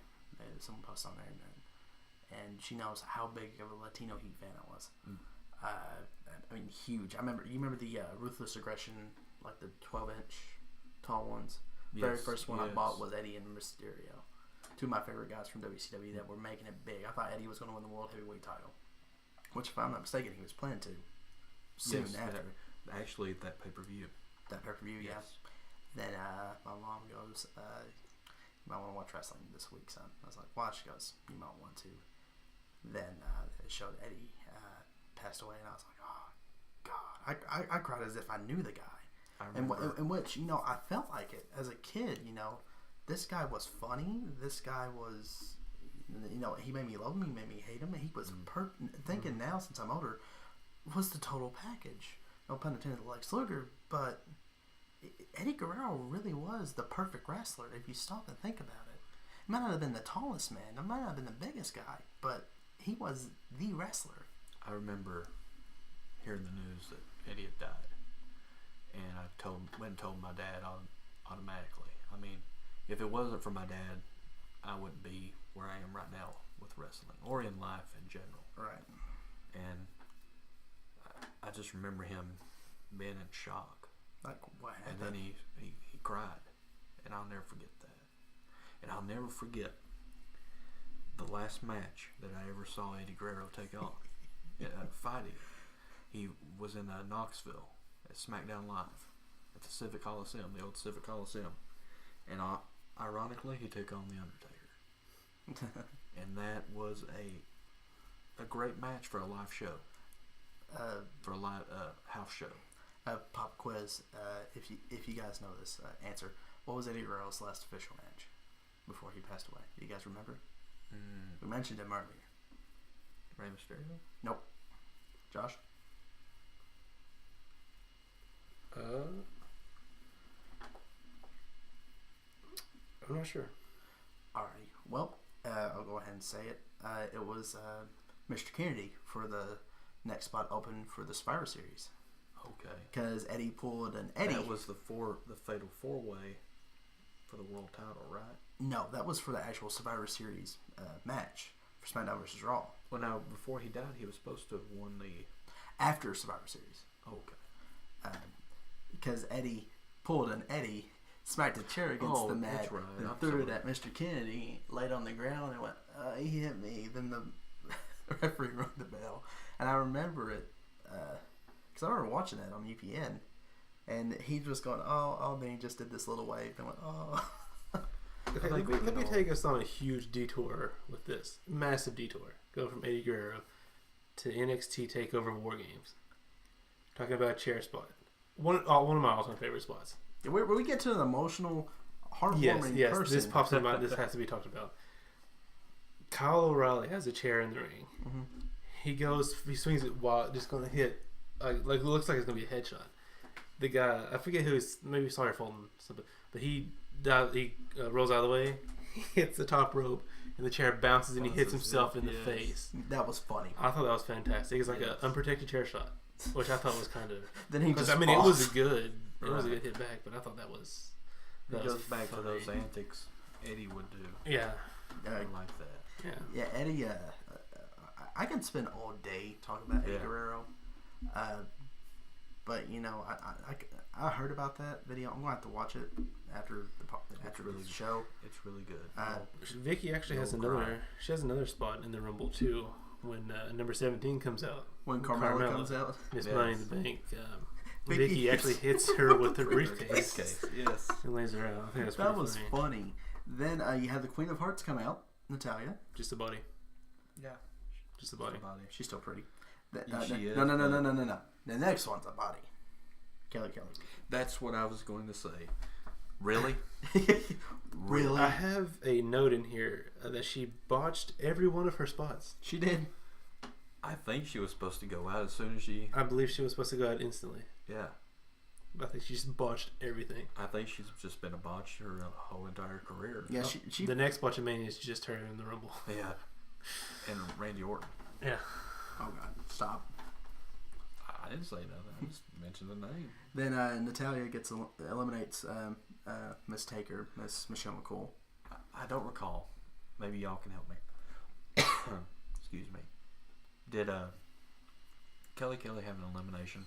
Please say no. No. I don't believe she did. I would have it in here. Absolutely, positively not. Then, but she does last for a few, 3 more entrances. Yes. Because she can't get out. That pesky top rope. Yeah. Then number 20, Naomi. Josh. I have a note in here that her rapid kicks look kicks, as bad as shit. Yeah. Let's say that again without laughing. Naomi's rapid kicks look as bad as Shane's rapid punches. Okay. You know the kick she does where you kick them in the thighs. Oh my God. Shane's corner punches. They're just so... Looks like something off a bad video game. They're both so bad. Oh Lord, but yeah, I agree. Then Ruby Riott eliminates my pick, Becky Lynch. You know, I guess the number 21 guys. Yeah. Jacqueline. Miss Jackie. She was the oldest participant in the Yes. Rumble, I think, right? Oh, let's not It forget looks that. good. It looks really good. Yeah. She's 50... 52? 52, 53. She don't look like it. She's right around there. She looks like she's in maybe late 30s, early 40s. I thought she was good. Yeah, she was really good. She's a heck of a wrestler. Then speaking of heck of a wrestler, my newer favorite women's wrestler, Nia Jax, coming in at number 22. And she eliminated Jacqueline, Kelly, thank God. Then Ruby Riott. Yeah, I mean, I would have had her be like heartbroken over Enzo. How you doing? No. After that, I'm not doing too well. Yeah. Hey, I'm not doing too well. Let's be. Never mind. I won't keep my mouth shut. And then Naomi is going to. She's gonna be the one that's getting the Kofi spots in the female rumble. Yes. Yeah. Because they already did onto the barricade, and then she uses Maria Menounos' chair to wheel herself back into the. That's the ring. another thing. Maria did not like her. Menounos. Oh yeah, bad. Did not like. Bad. Who? Didn't like Steph on I don't know commentary who either. She is. No, I didn't either. Did not like her. But she does mention China. Yes. Yes, she does. Surprisingly. Yeah. She's also like, occasionally she's like, Michelle McCool may go out. Yeah. That's it. She really adds nothing to the commentary. No. Like, whoa. She's just a woman. Yeah. Then we. No offense to women. Let's say, Roy, take that back. Then we have Ember Moon, and she really sold that arm. She's really selling her arm. And that's one thing that I admire about her. She's really good at selling. Did you ever watch her in Shine? Yes. Love Ember Moon. Love her. Yes. Really good. Then you had Nia eliminate Naomi, thank God. And after that, the Glamazon herself, Beth Phoenix, makes her return. Her second Rumble appearance. Yeah. Stare down with Nia Jax in the ring. I thought that would be a good dream match. I'm sorry. A lot of people say that would be a dream match, which I would totally agree with that. You won't totally agree I with would that? totally agree with that. Then you said this was her second? Her second Rumble. Yeah, she was in. She eliminated Great Colleen. Yes. Yeah, that is right. I forgot about that. Then her and Natalya had that little reunion. They hugged it out or whatever. Yeah, in the ring. Then Natalya immediately eliminates her. Which is That pretty was cool. obvious. Then number 25, which was everybody's pick, Asuka. Not everybody's. Not yours? No. It wasn't my. It was my pick from Raw. I think me and you agreed on that, didn't we? Mm-hmm. Then Ember Moon and Asuka have a fun interaction while the fans chant NXT, which is pretty cool because whenever Ember Moon won the women's title, Asuka then handed it to her personally, which I thought was very they respectful. Did have 2 matches together. Yeah, very good matches, I may add. I liked how Asuka pointed out that Ember Moon. It's late. Ember Moon's arm was injured. Yeah. I did like that. Yeah, I did like that. Then Asuka, eliminating Ember Moon. Then Mickie James coming out, which she's still on the roster. She didn't do much this Rumble. No, she didn't. Then number 27. Mickie does. She has a fun spot later. She does. Then number 27. I mean, seen this a mile away. Yeah. We had Nikki Bella. And then she eliminates Carmella, which was shocking. Then everyone teams up on Nikki. Reminiscent of John Cena in the men's Rumble. Yes. Then her sister comes in at number 28. With the explosive yes chance. Now, I'm going to add something here. Yes. Yes. Okay. Yep. Okay. Thanks, guys. I'm gonna start new with nope. Is it just me, or does Brie Bella look a little bit better in shape than Nikki? I didn't think so. I think Brie Bella was still kind of a little chubby from her baby weight.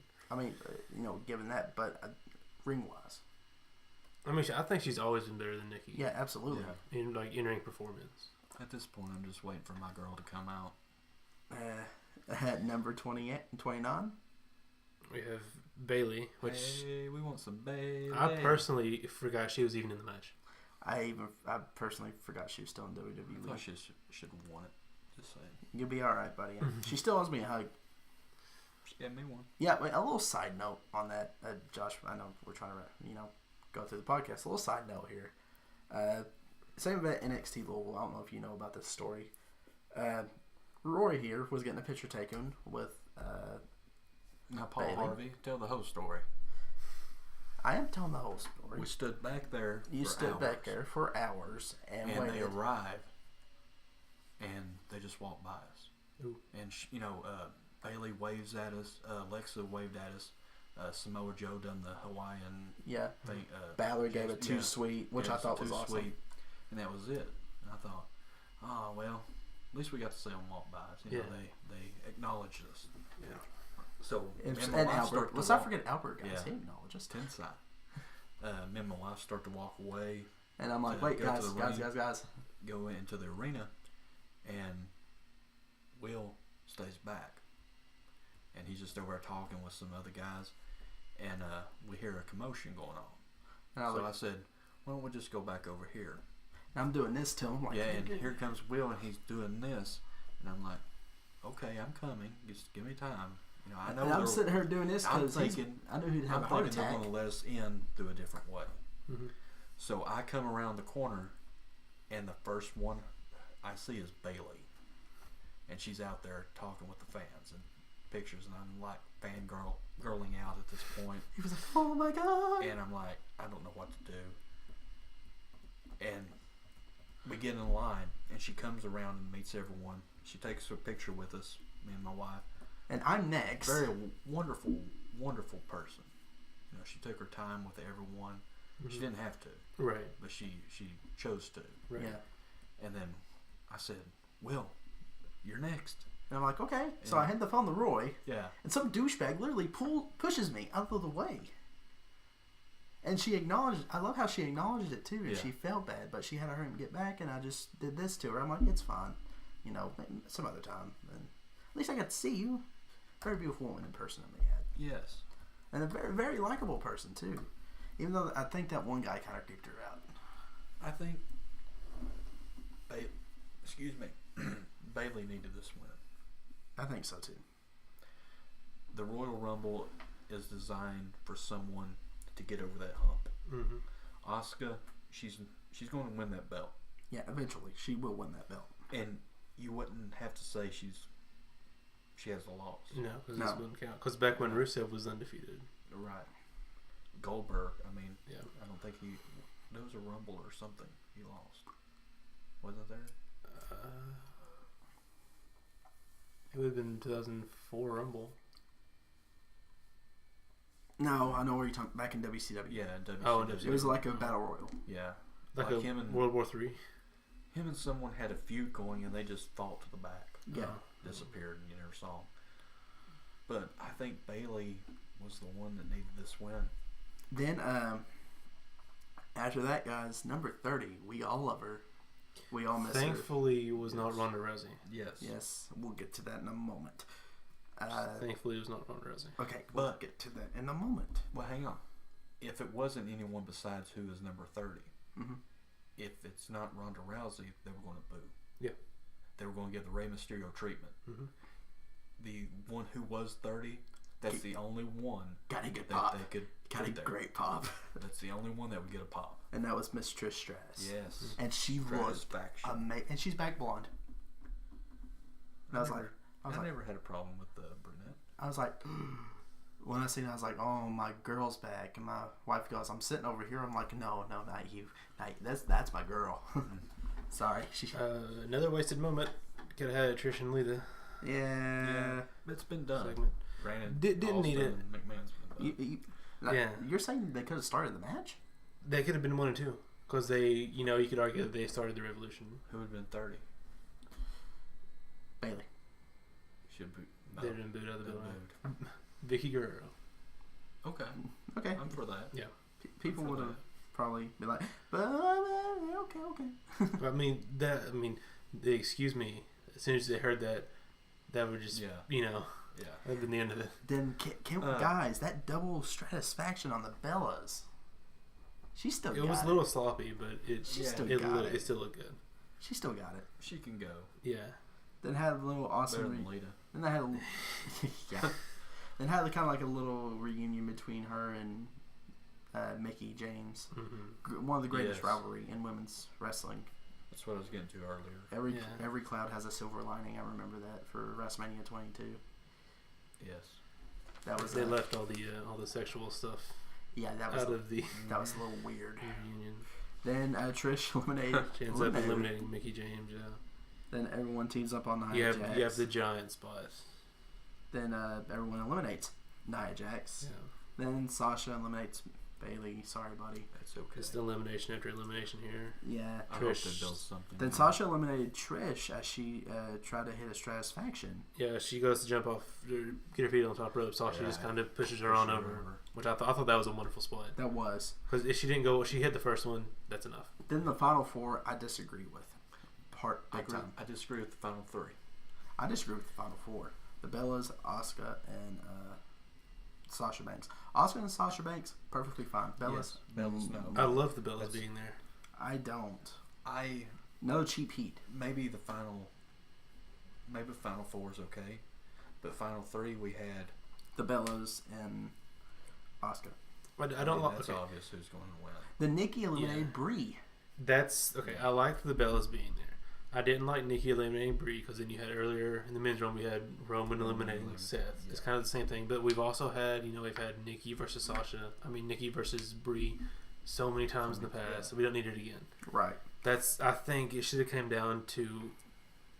Obviously, it did come down to the Bellas and Asuka, but Asuka should have eliminated both Bellas at the same time. Just to make her look even higher up. Then it came from Nikki Bella. Honestly, I stopped watching at this point. Yeah, because you're like, oh, Asuka wins. Yeah, it's kind of obvious who's going to win. Mm-hmm. See, that's what kind of gets me about Nikki Bella. What has she done? Could someone explain this to me? John Cena. Yeah. Not what I meant. But, I mean, it's... It kind of killed me. I was like, this would have been cool if it was Trish Stratus and Asuka. That would have been awesome. Would it not? It'd been better. Been a lot better. But then again, you're kind of crapping on your current roster. Yeah. True. Although you could have like a passing of the torch. Exactly. That's what I was getting to. Kind of like passing of the torch because Asuka is the biggest women's wrestler. Here. Then of course Asuka Let's wins. get to what happened after. Yeah, Asuka wins. Obviously Asuka. Let me throw something out here just about the Rumble in general before we get to there. Okay. A lot of times you'll see somebody throw like an arm bar in there in the middle of the ring during Rumble, and the announcer's like, "Well, that's not going to help him. He needs to get him over the top rope. His submission's not going to do anything." But realistically, if you wear their arm out, they're not going to be able to hold on to the rope when they go over. Right. Yeah. That's something that just really bothers me when you're trying to like put over what's actually going on in the ring, the psychology and stuff in the ring. Yeah. You wear that arm out, then that gives the fans a reason to believe that you actually eliminated them without just already being planned. There was a lack of finishers. There was. But also, I'm glad it wasn't oversaturated. You're right. True. Okay, guys. Pop quiz. Who was the first Royal Rumble winner? Who was the first? Asuka. Who was the first men's Royal Rumble winner? Hacksaw Jim Duggan. Hacksaw Jim Duggan. Good job. You get a cookie later. Not really. You suck. Anyways, let's talk about what happened after Asuka was in the ring fixing to choose, which we knew who she was going to choose. It was kind of obvious she was going to choose the Raw's tag team, not Raw's tag team title. Yeah, Raw's women's title. And we hear Bad Reputation play, and out comes Ronda Rousey as Roddy Piper. Rowdy Ronda Rousey. Yeah, Rowdy Ronda Rousey. Wearing Roddy Piper's jacket. Yeah, I was totally against that till someone told me the story. Then I felt like an asshole. Yeah, Piper likes her or liked her. Yeah, I didn't know that, and I was really ticked off about that whole thing. I was like, "Are you kidding me?" Like, I threw something, and my wife goes, "What was that for?" And I went, "Look." She goes, "Oh." Okay. Her points to the sign. Yeah. A little dramatic. Way over dramatic. Yes.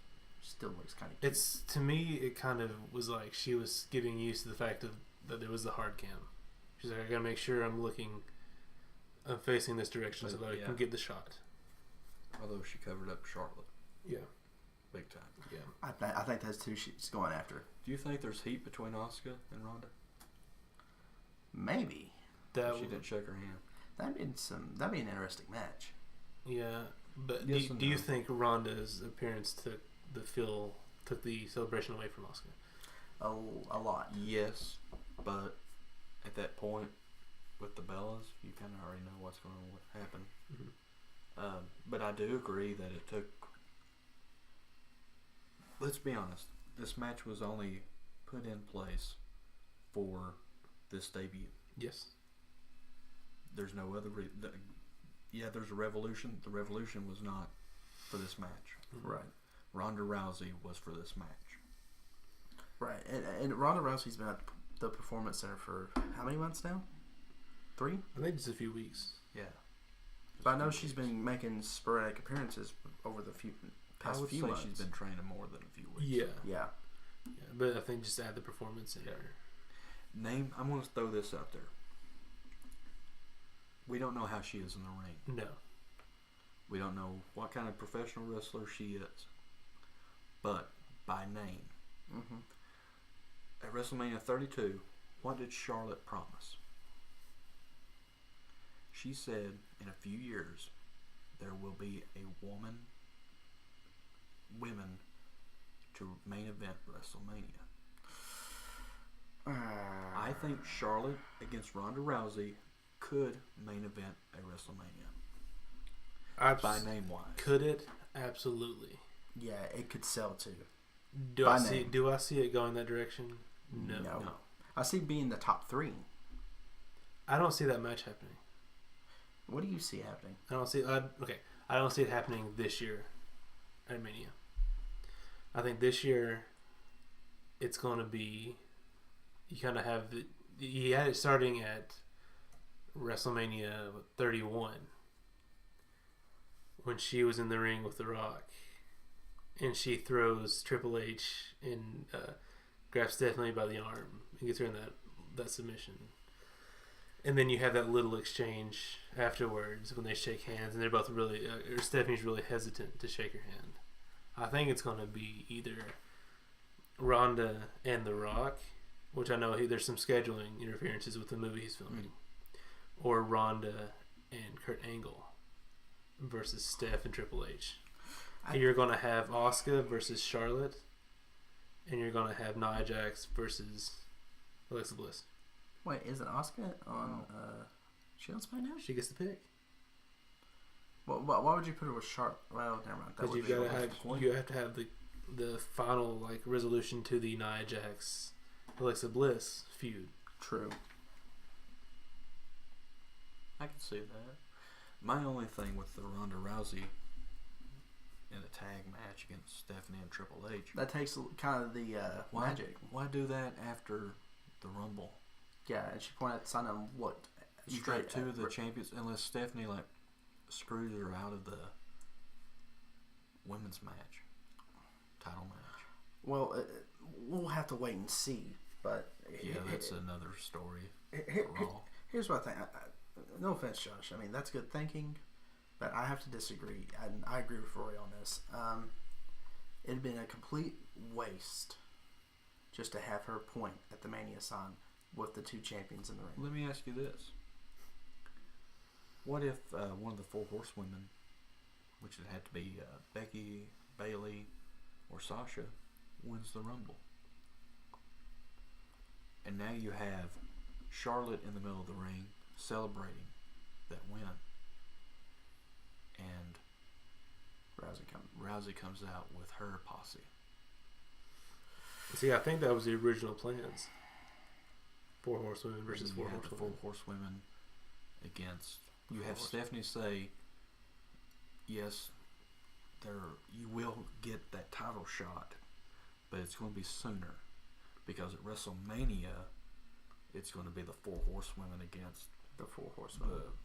Ronda Rousey's horsewomen. That's just me thinking. I mean, that's cool. Because I know Rousey and Flair, they're like Charlotte and them, they're cool with each other.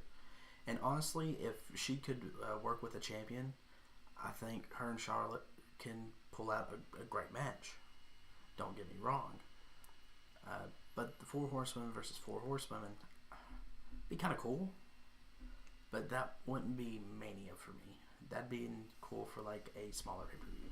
SummerSlam? I don't see that taking SummerSlam, place yeah. anywhere but Mania. That's me. That's only Mania level. I can only see that happening one time. Either Mania or Tokyo Dome. Dave Dream on. Meltzer gave it 6 stars. Right. They'll listen to talk about that. Alrighty, guys. Well, Should we call it here or should we go on? it's 3:35. It's we're at 3 hours and 39 minutes into this podcast. I think we at least have to touch on 205 Live. Yeah. Okay, now 205 Live. Go ahead. Go ahead, Josh. So Yeah. Go on. last week we got confirmation that there was going to be a new general manager I for said 205 Live. I said Rey Mysterio. I thought it'd be Rey Mysterio after the Rumble. I called Rockstar Spud. We have the audio up on YouTube that I called Rockstar Spud. Yeah, shut up. And it was Drake Maverick, also known as Rockstar Spud. Yeah. They even called him Rockstar Spud. Yeah, Yeah. formerly known as Rockstar Spud. Yeah. Or Hornswoggle's brother. Yeah. kinda wish He talked about how he worked all of his life for the cruiserweight division or something like that. Now, seriously, we Yeah, discussed like this that. earlier. What did they do with the name? I mean, was it like the little Facebook thing or like the little Xbox thing when you get? Vince has a giant steam-powered machine that he carries around with him that he pulls a lever, and just 2 names pop up. There you go. It's either that or you know those things on Facebook. It's like what month were you born in? This is your first name. What year Yeah. were you born in? This was your last name. Drake Is Maverick. that not his real name? No? Okay. What's I his don't real believe name? so. Let me double check that. I was Because, see, quick I to say was no on that. assuming that was his real name. He was just assuming. Yeah. Never assume anything in I professional know. wrestling, my friend. I know. James Michael Curtin is his real name. That is far off. Yeah. So no. But we did get the announcement of a 16-man tournament for the vacant cruiserweight title. Okay. Before we touch base on this, guys, I want something that kind of irked me. Now, I think he should have kept the Rockstar Spud name. Right. It didn't stop the announcers from Calling him that. Right. calling but- Rockstar Spud. But the thing is, somebody said, because I asked friends who watch professional wrestling as well as we do, they're like, well, they probably did it because of Impact. Well, if that was the case, how come EC3 got to keep EC3? Mm-hmm. We don't officially know that yet. Right. Though. I mean, come on. Hopefully he does. I mean, yeah, absolutely. Derek Bateman. I thought it was a nice promo by Spud. It was. I haven't got to watch it yet. And I do like the it was idea a- of the tournament. It was a very good general manager, kind of. Yes. Like a welcoming type thing. But I hated how they did it, though. How you guys told me that. I need to watch it tonight. With his entrance, Daniel Bryan just kind of walks out with him. Yeah. He just walks out Yeah. behind Daniel Bryan. Very Yeah, fair. kind of lackluster. But he's just, maybe they're going to treat him like an actual general manager. Like maybe not have him come out every week, all this stuff. I don't know a lot about him. Is there a reason he don't wrestle? I think he's kind of like Daniel Bryan, kind of injury prone. Okay. But when he did wrestle, God, dude, he I saw the match with him and Austin Aries. that was a good match. Good match. Really good match. He Solid pulled out worker. some good matches. Another But person. I didn't know him. I mean, I don't know him that well. I didn't know if he was like injured. Another or- person, whenever we went from the arena, when TNA came, cool guy. I've met him. Came up, talked to us. He's shorter than I am, and I'm like 5'7.5". But I talked to him, and it was back in 2012. It was the last time they came, and I told him, I was like, I'm not gonna get into professional wrestling myself. He goes, well, drop weight and be in the cruiserweight division. It's like, yeah. I was like, it's a big idea. He goes, trust me, in a couple of years they're gonna be back, and lo and behold, he was right. All right, so The 16-man tournament, I think. I like tournaments I love tournaments if they're done right. Mm-hmm. if they're done right. Correct. Let's touch bases on the previous tournament. TJ Perkins, do you think that was a right call? Yes or no? Yes. Josh? I'm indifferent. Okay. Zack Sabre Jr. was my pick. But Oh, I mean, he would have been good. But I mean, yeah, okay, yes. He didn't sign. yeah, that was the only bad thing, which I don't blame him for. Him or Kota Ibushi? Ooh. And the finish is at WrestleMania. That is confirmed, correct? yes, sir. Yes. Hopefully not the pre-show. Yeah. Yeah. From some of the names that are in this, I don't think it'll be pre-show. But No. again, Austin Aries and Neville, Right. you never know. And they tore the house down with that match. And you were there live, and you seen Yes. how good it went. And it's sad that if you don't have the network or don't live in Canada, and you bought the Blu-ray or DVD, that match is not even on. Which is stupid. I mean, all that build up for nothing. Is the pre-show, do they keep those on YouTube? No. They don't keep the VODs on there? They No. keep them on the network. Well, yeah, I knew that. But they don't keep them on the I don't actual think so. YouTube channel. No. Alright, first round But now- matches. Sorry to interrupt. The Andre the Giant Memorial Battle Royal is on the DVD and Blu-ray. Of course it is. Well, that's because of, what's his name? No, that was that, yeah, that's last one. You're talking about The Gronkowski. Yeah, Gronkowski. Yes. Okay. Yeah, that's the only reason that's on there. Now, I'm going to recognize a vouch. What was that? What was it? A basketball player or NFL player? That girl security guard stopped That's him? That's what we were Gronkowski. just talking about. Yeah. Yeah, that was pretty funny. Yeah. First round matches of the 16-man tournament. We have Cedric Alexander versus Grand Metalik. Cedric Alexander. Baby versus baby. Yeah. Alexander went over, didn't he? Yes. Yes. TJP versus Tyler Bate. Very interesting that Tyler Bate's in there. On the Alexander and Metalik match. Mm-hmm. I thought it was a very good match. I like the dive by Alexander. I think I like his dive better than anyone's. I just like how that drop and roll. Mm-hmm. Metalik, with him, it's either he has a good match or a bad. There's no in between. The Mostly Spanish good, though. Fly for Alexander should be his finisher. So many people use that, though. Yeah, it's true. Also, I put must every match in wrestling have a super kick. Yeah, I don't know. I Yes. feel like It's a written rule. It's an unwritten rule. I feel like it's like the go back to the podcast that Austin and Paul Heyman had. Austin said something about a DDT. You know, Jake the Snake Roberts. Mm-hmm. Once you got DDT from him, you were out. Jake and Arn Anderson. It was a real finishing move. It was a real finishing move. He goes, I see DDTs like how we're seeing super kicks. Paul Heyman said it's about the art of selling. It's about the art of building that finishing move. Because take a guy like, I think he used Mark Henry as an example. Get him in, a chokehold. Simple move. Have him go over a couple of times. It's a simple move. But a big guy like him selling it, that's what you get.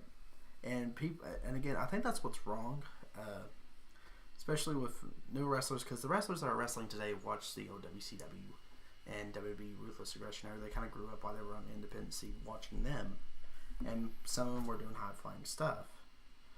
And I think that's what this generation of wrestlers are basing it off of the high flying moves, fast paced matches, and I think they overdo it sometimes. And I think I agree. do you guys agree with that? Yes. Yeah. I mean, you don't have the simple matches. Like I was watching, of course, back to the WCW thing. I was watching the Rise and Fall of WCW, and I was watching. First one on the DVD was Ric Flair versus Magnum TA. Classic match, basic holds, basic wrestling moves. Where is that? Right. No one does a tie up anymore. No, nobody does a proper tie up anymore, and it kills me. And I know I'm over here talking, bad about somebody that does a super kick, and I'm a Young Bucks fan. But they use it as a finishing move. Sorta, but gotta think. What's a double super kick? That's a tag team finishing move. Right. What do you think about the cell phone videos they're doing? Good. Do you like that? I like the that. promos. I like the little promos. Kind of makes it original. Yeah, it gives it that like 80s feel when they used to do the backstage Yeah. like interviews and stuff. Just them on the screen. you say the Miz kind of brought that back? Oh. Well, if we want to be technical with it with camera stuff, it's going to be Tyler Breeze. What is it? No, I said... Well, I was... Yeah. I was meaning more like doing a promo. Yeah. Yeah, like selling a promo. You know, with your phone. Yeah, absolutely. The Miz did... I forgot who he'd done it to. Was it on Roman, wasn't it? No, I believe... No, I think it was... I forgot who it was. Or was it on Cena? It was on Cena. Cena. He did like this shoot promo. Yeah. And posted it on Twitter. And everybody... It would... Gentleman Jack, we see back there doing the cell phone promo. What do you think? Should he have turned heel? No, Gentleman Jack, absolutely. I thought he was.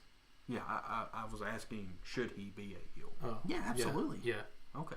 If he wants to get over... I mean, it's a crazy gimmick. I love him wrestling in that...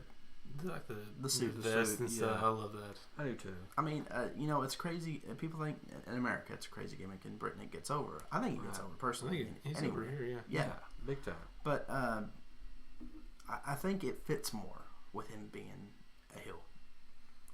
Now I think when he's a heel, he needs to stop doing all the Goofy stuff. the goofy moves and stuff. Oh yeah, I agree. Like the elimination with the umbrella last year. Yeah. Yes. He needs to be more like brutal. And we know he can. Yeah. But, Yeah. From the past. Then back to the Speaking of British, 16-man tournament. We have TJP versus Tyler Bate. Yeah. And TJP went over. Yeah. I don't like that call. I don't I either. think it was okay. Well, you had Tyler Bate come off of didn't he win Match of the Year, NXT Match of the Year? Yeah. Like 3 nights before. Then And then you have him lose first round Right. to TJP, so that's not doing anything. And I hate to be the spoiler of bad news, but he was in 3 matches over the weekend. And didn't win a single one. Yeah. So he's 4 out of 4 right now. Mm-hmm. Then you had Kalisto. I like the clash of the tournament champions. Mm. That idea. Yeah, I like that one. They didn't book it like that way. Mm-hmm. You know, nothing was ever mentioned. To my knowledge. Announced for next week, we have Kalisto versus Lince Dorado, and Hideo Itami versus Roderick Strong. Yes. Call up. Interesting. Strong and Itami could be great. Could be. I think it will be. Could be great. Could be great. Let me touch on that TJP and Tyler Bates match. Mm-hmm. The finish. Mm-hmm. Yay or nay? I haven't seen it. Okay. I need to watch it. I think it set up a good rematch. You think so? Yes. I think it sets up for a rematch. We'll have to watch it. And try to watch it. I think. Are you both familiar with Progress Wrestling? Yeah, I know Progress Wrestling. Not a lot. I think that's the NXT of. Let me rephrase that. That's the Ring of Honor of British wrestling. It is. And I would highly recommend watching it. Watching that to anyone. I watched a little bit of it here and there, and I agree. And Finn Balor came from there. Aleister Black came from there. Came from Progress. We're at almost 4 hours here on this podcast, so we're just gonna go ahead and wrap it up. Thank Roy for being here with us. Yeah, Roy. Be here. I'd like to just welcome you to the group, bro. Well, thank you. Open invitation. Next time you want to be on here, just let us know. Yeah, absolutely. I'd love to be. And to be on I'm gonna go ahead and spoil it right now. We are gonna have plans. It's official today. We are making plans to go to next year's WrestleMania, and we hopefully are going to do a podcast this Saturday before WrestleMania. We'll keep you posted on everything. It's going to be a good time. But this Mania, guys, what do you think? Do you think we should call Mania live, or should we call it beforehand? I think we should just call it live and just continuously point at the sign. I mean, that's what it takes to get over now. Yeah. Oh, we got to face the camera, though. Okay, whatever. Okay. Rumble predictions next week? What? Well, Rumble Mania predictions next week. It's 4 a.m. Yeah. Mania predictions next week. Mania predictions, absolutely. We're going to have a little contest here. Yes. And whoever can come up with the best Mania card, you guys get to choose. Just leave a comment below. Next week, who you... we'll go ahead and let you guys call the first match. Who would you have as the opening match? Not kickoff show. We'll say kickoff show. Who would you have as the opening match? Just leave your comment below, and we would love to have your feedback. Until then, I'm Will. Hey, I'm going to tease something right quick. Okay. Let me tease something before we leave. One of my picks for next week, for Mania, something that has been teased, I don't think will happen. Okay. I'll leave it at that. We'll keep that mystery. Looking forward to that.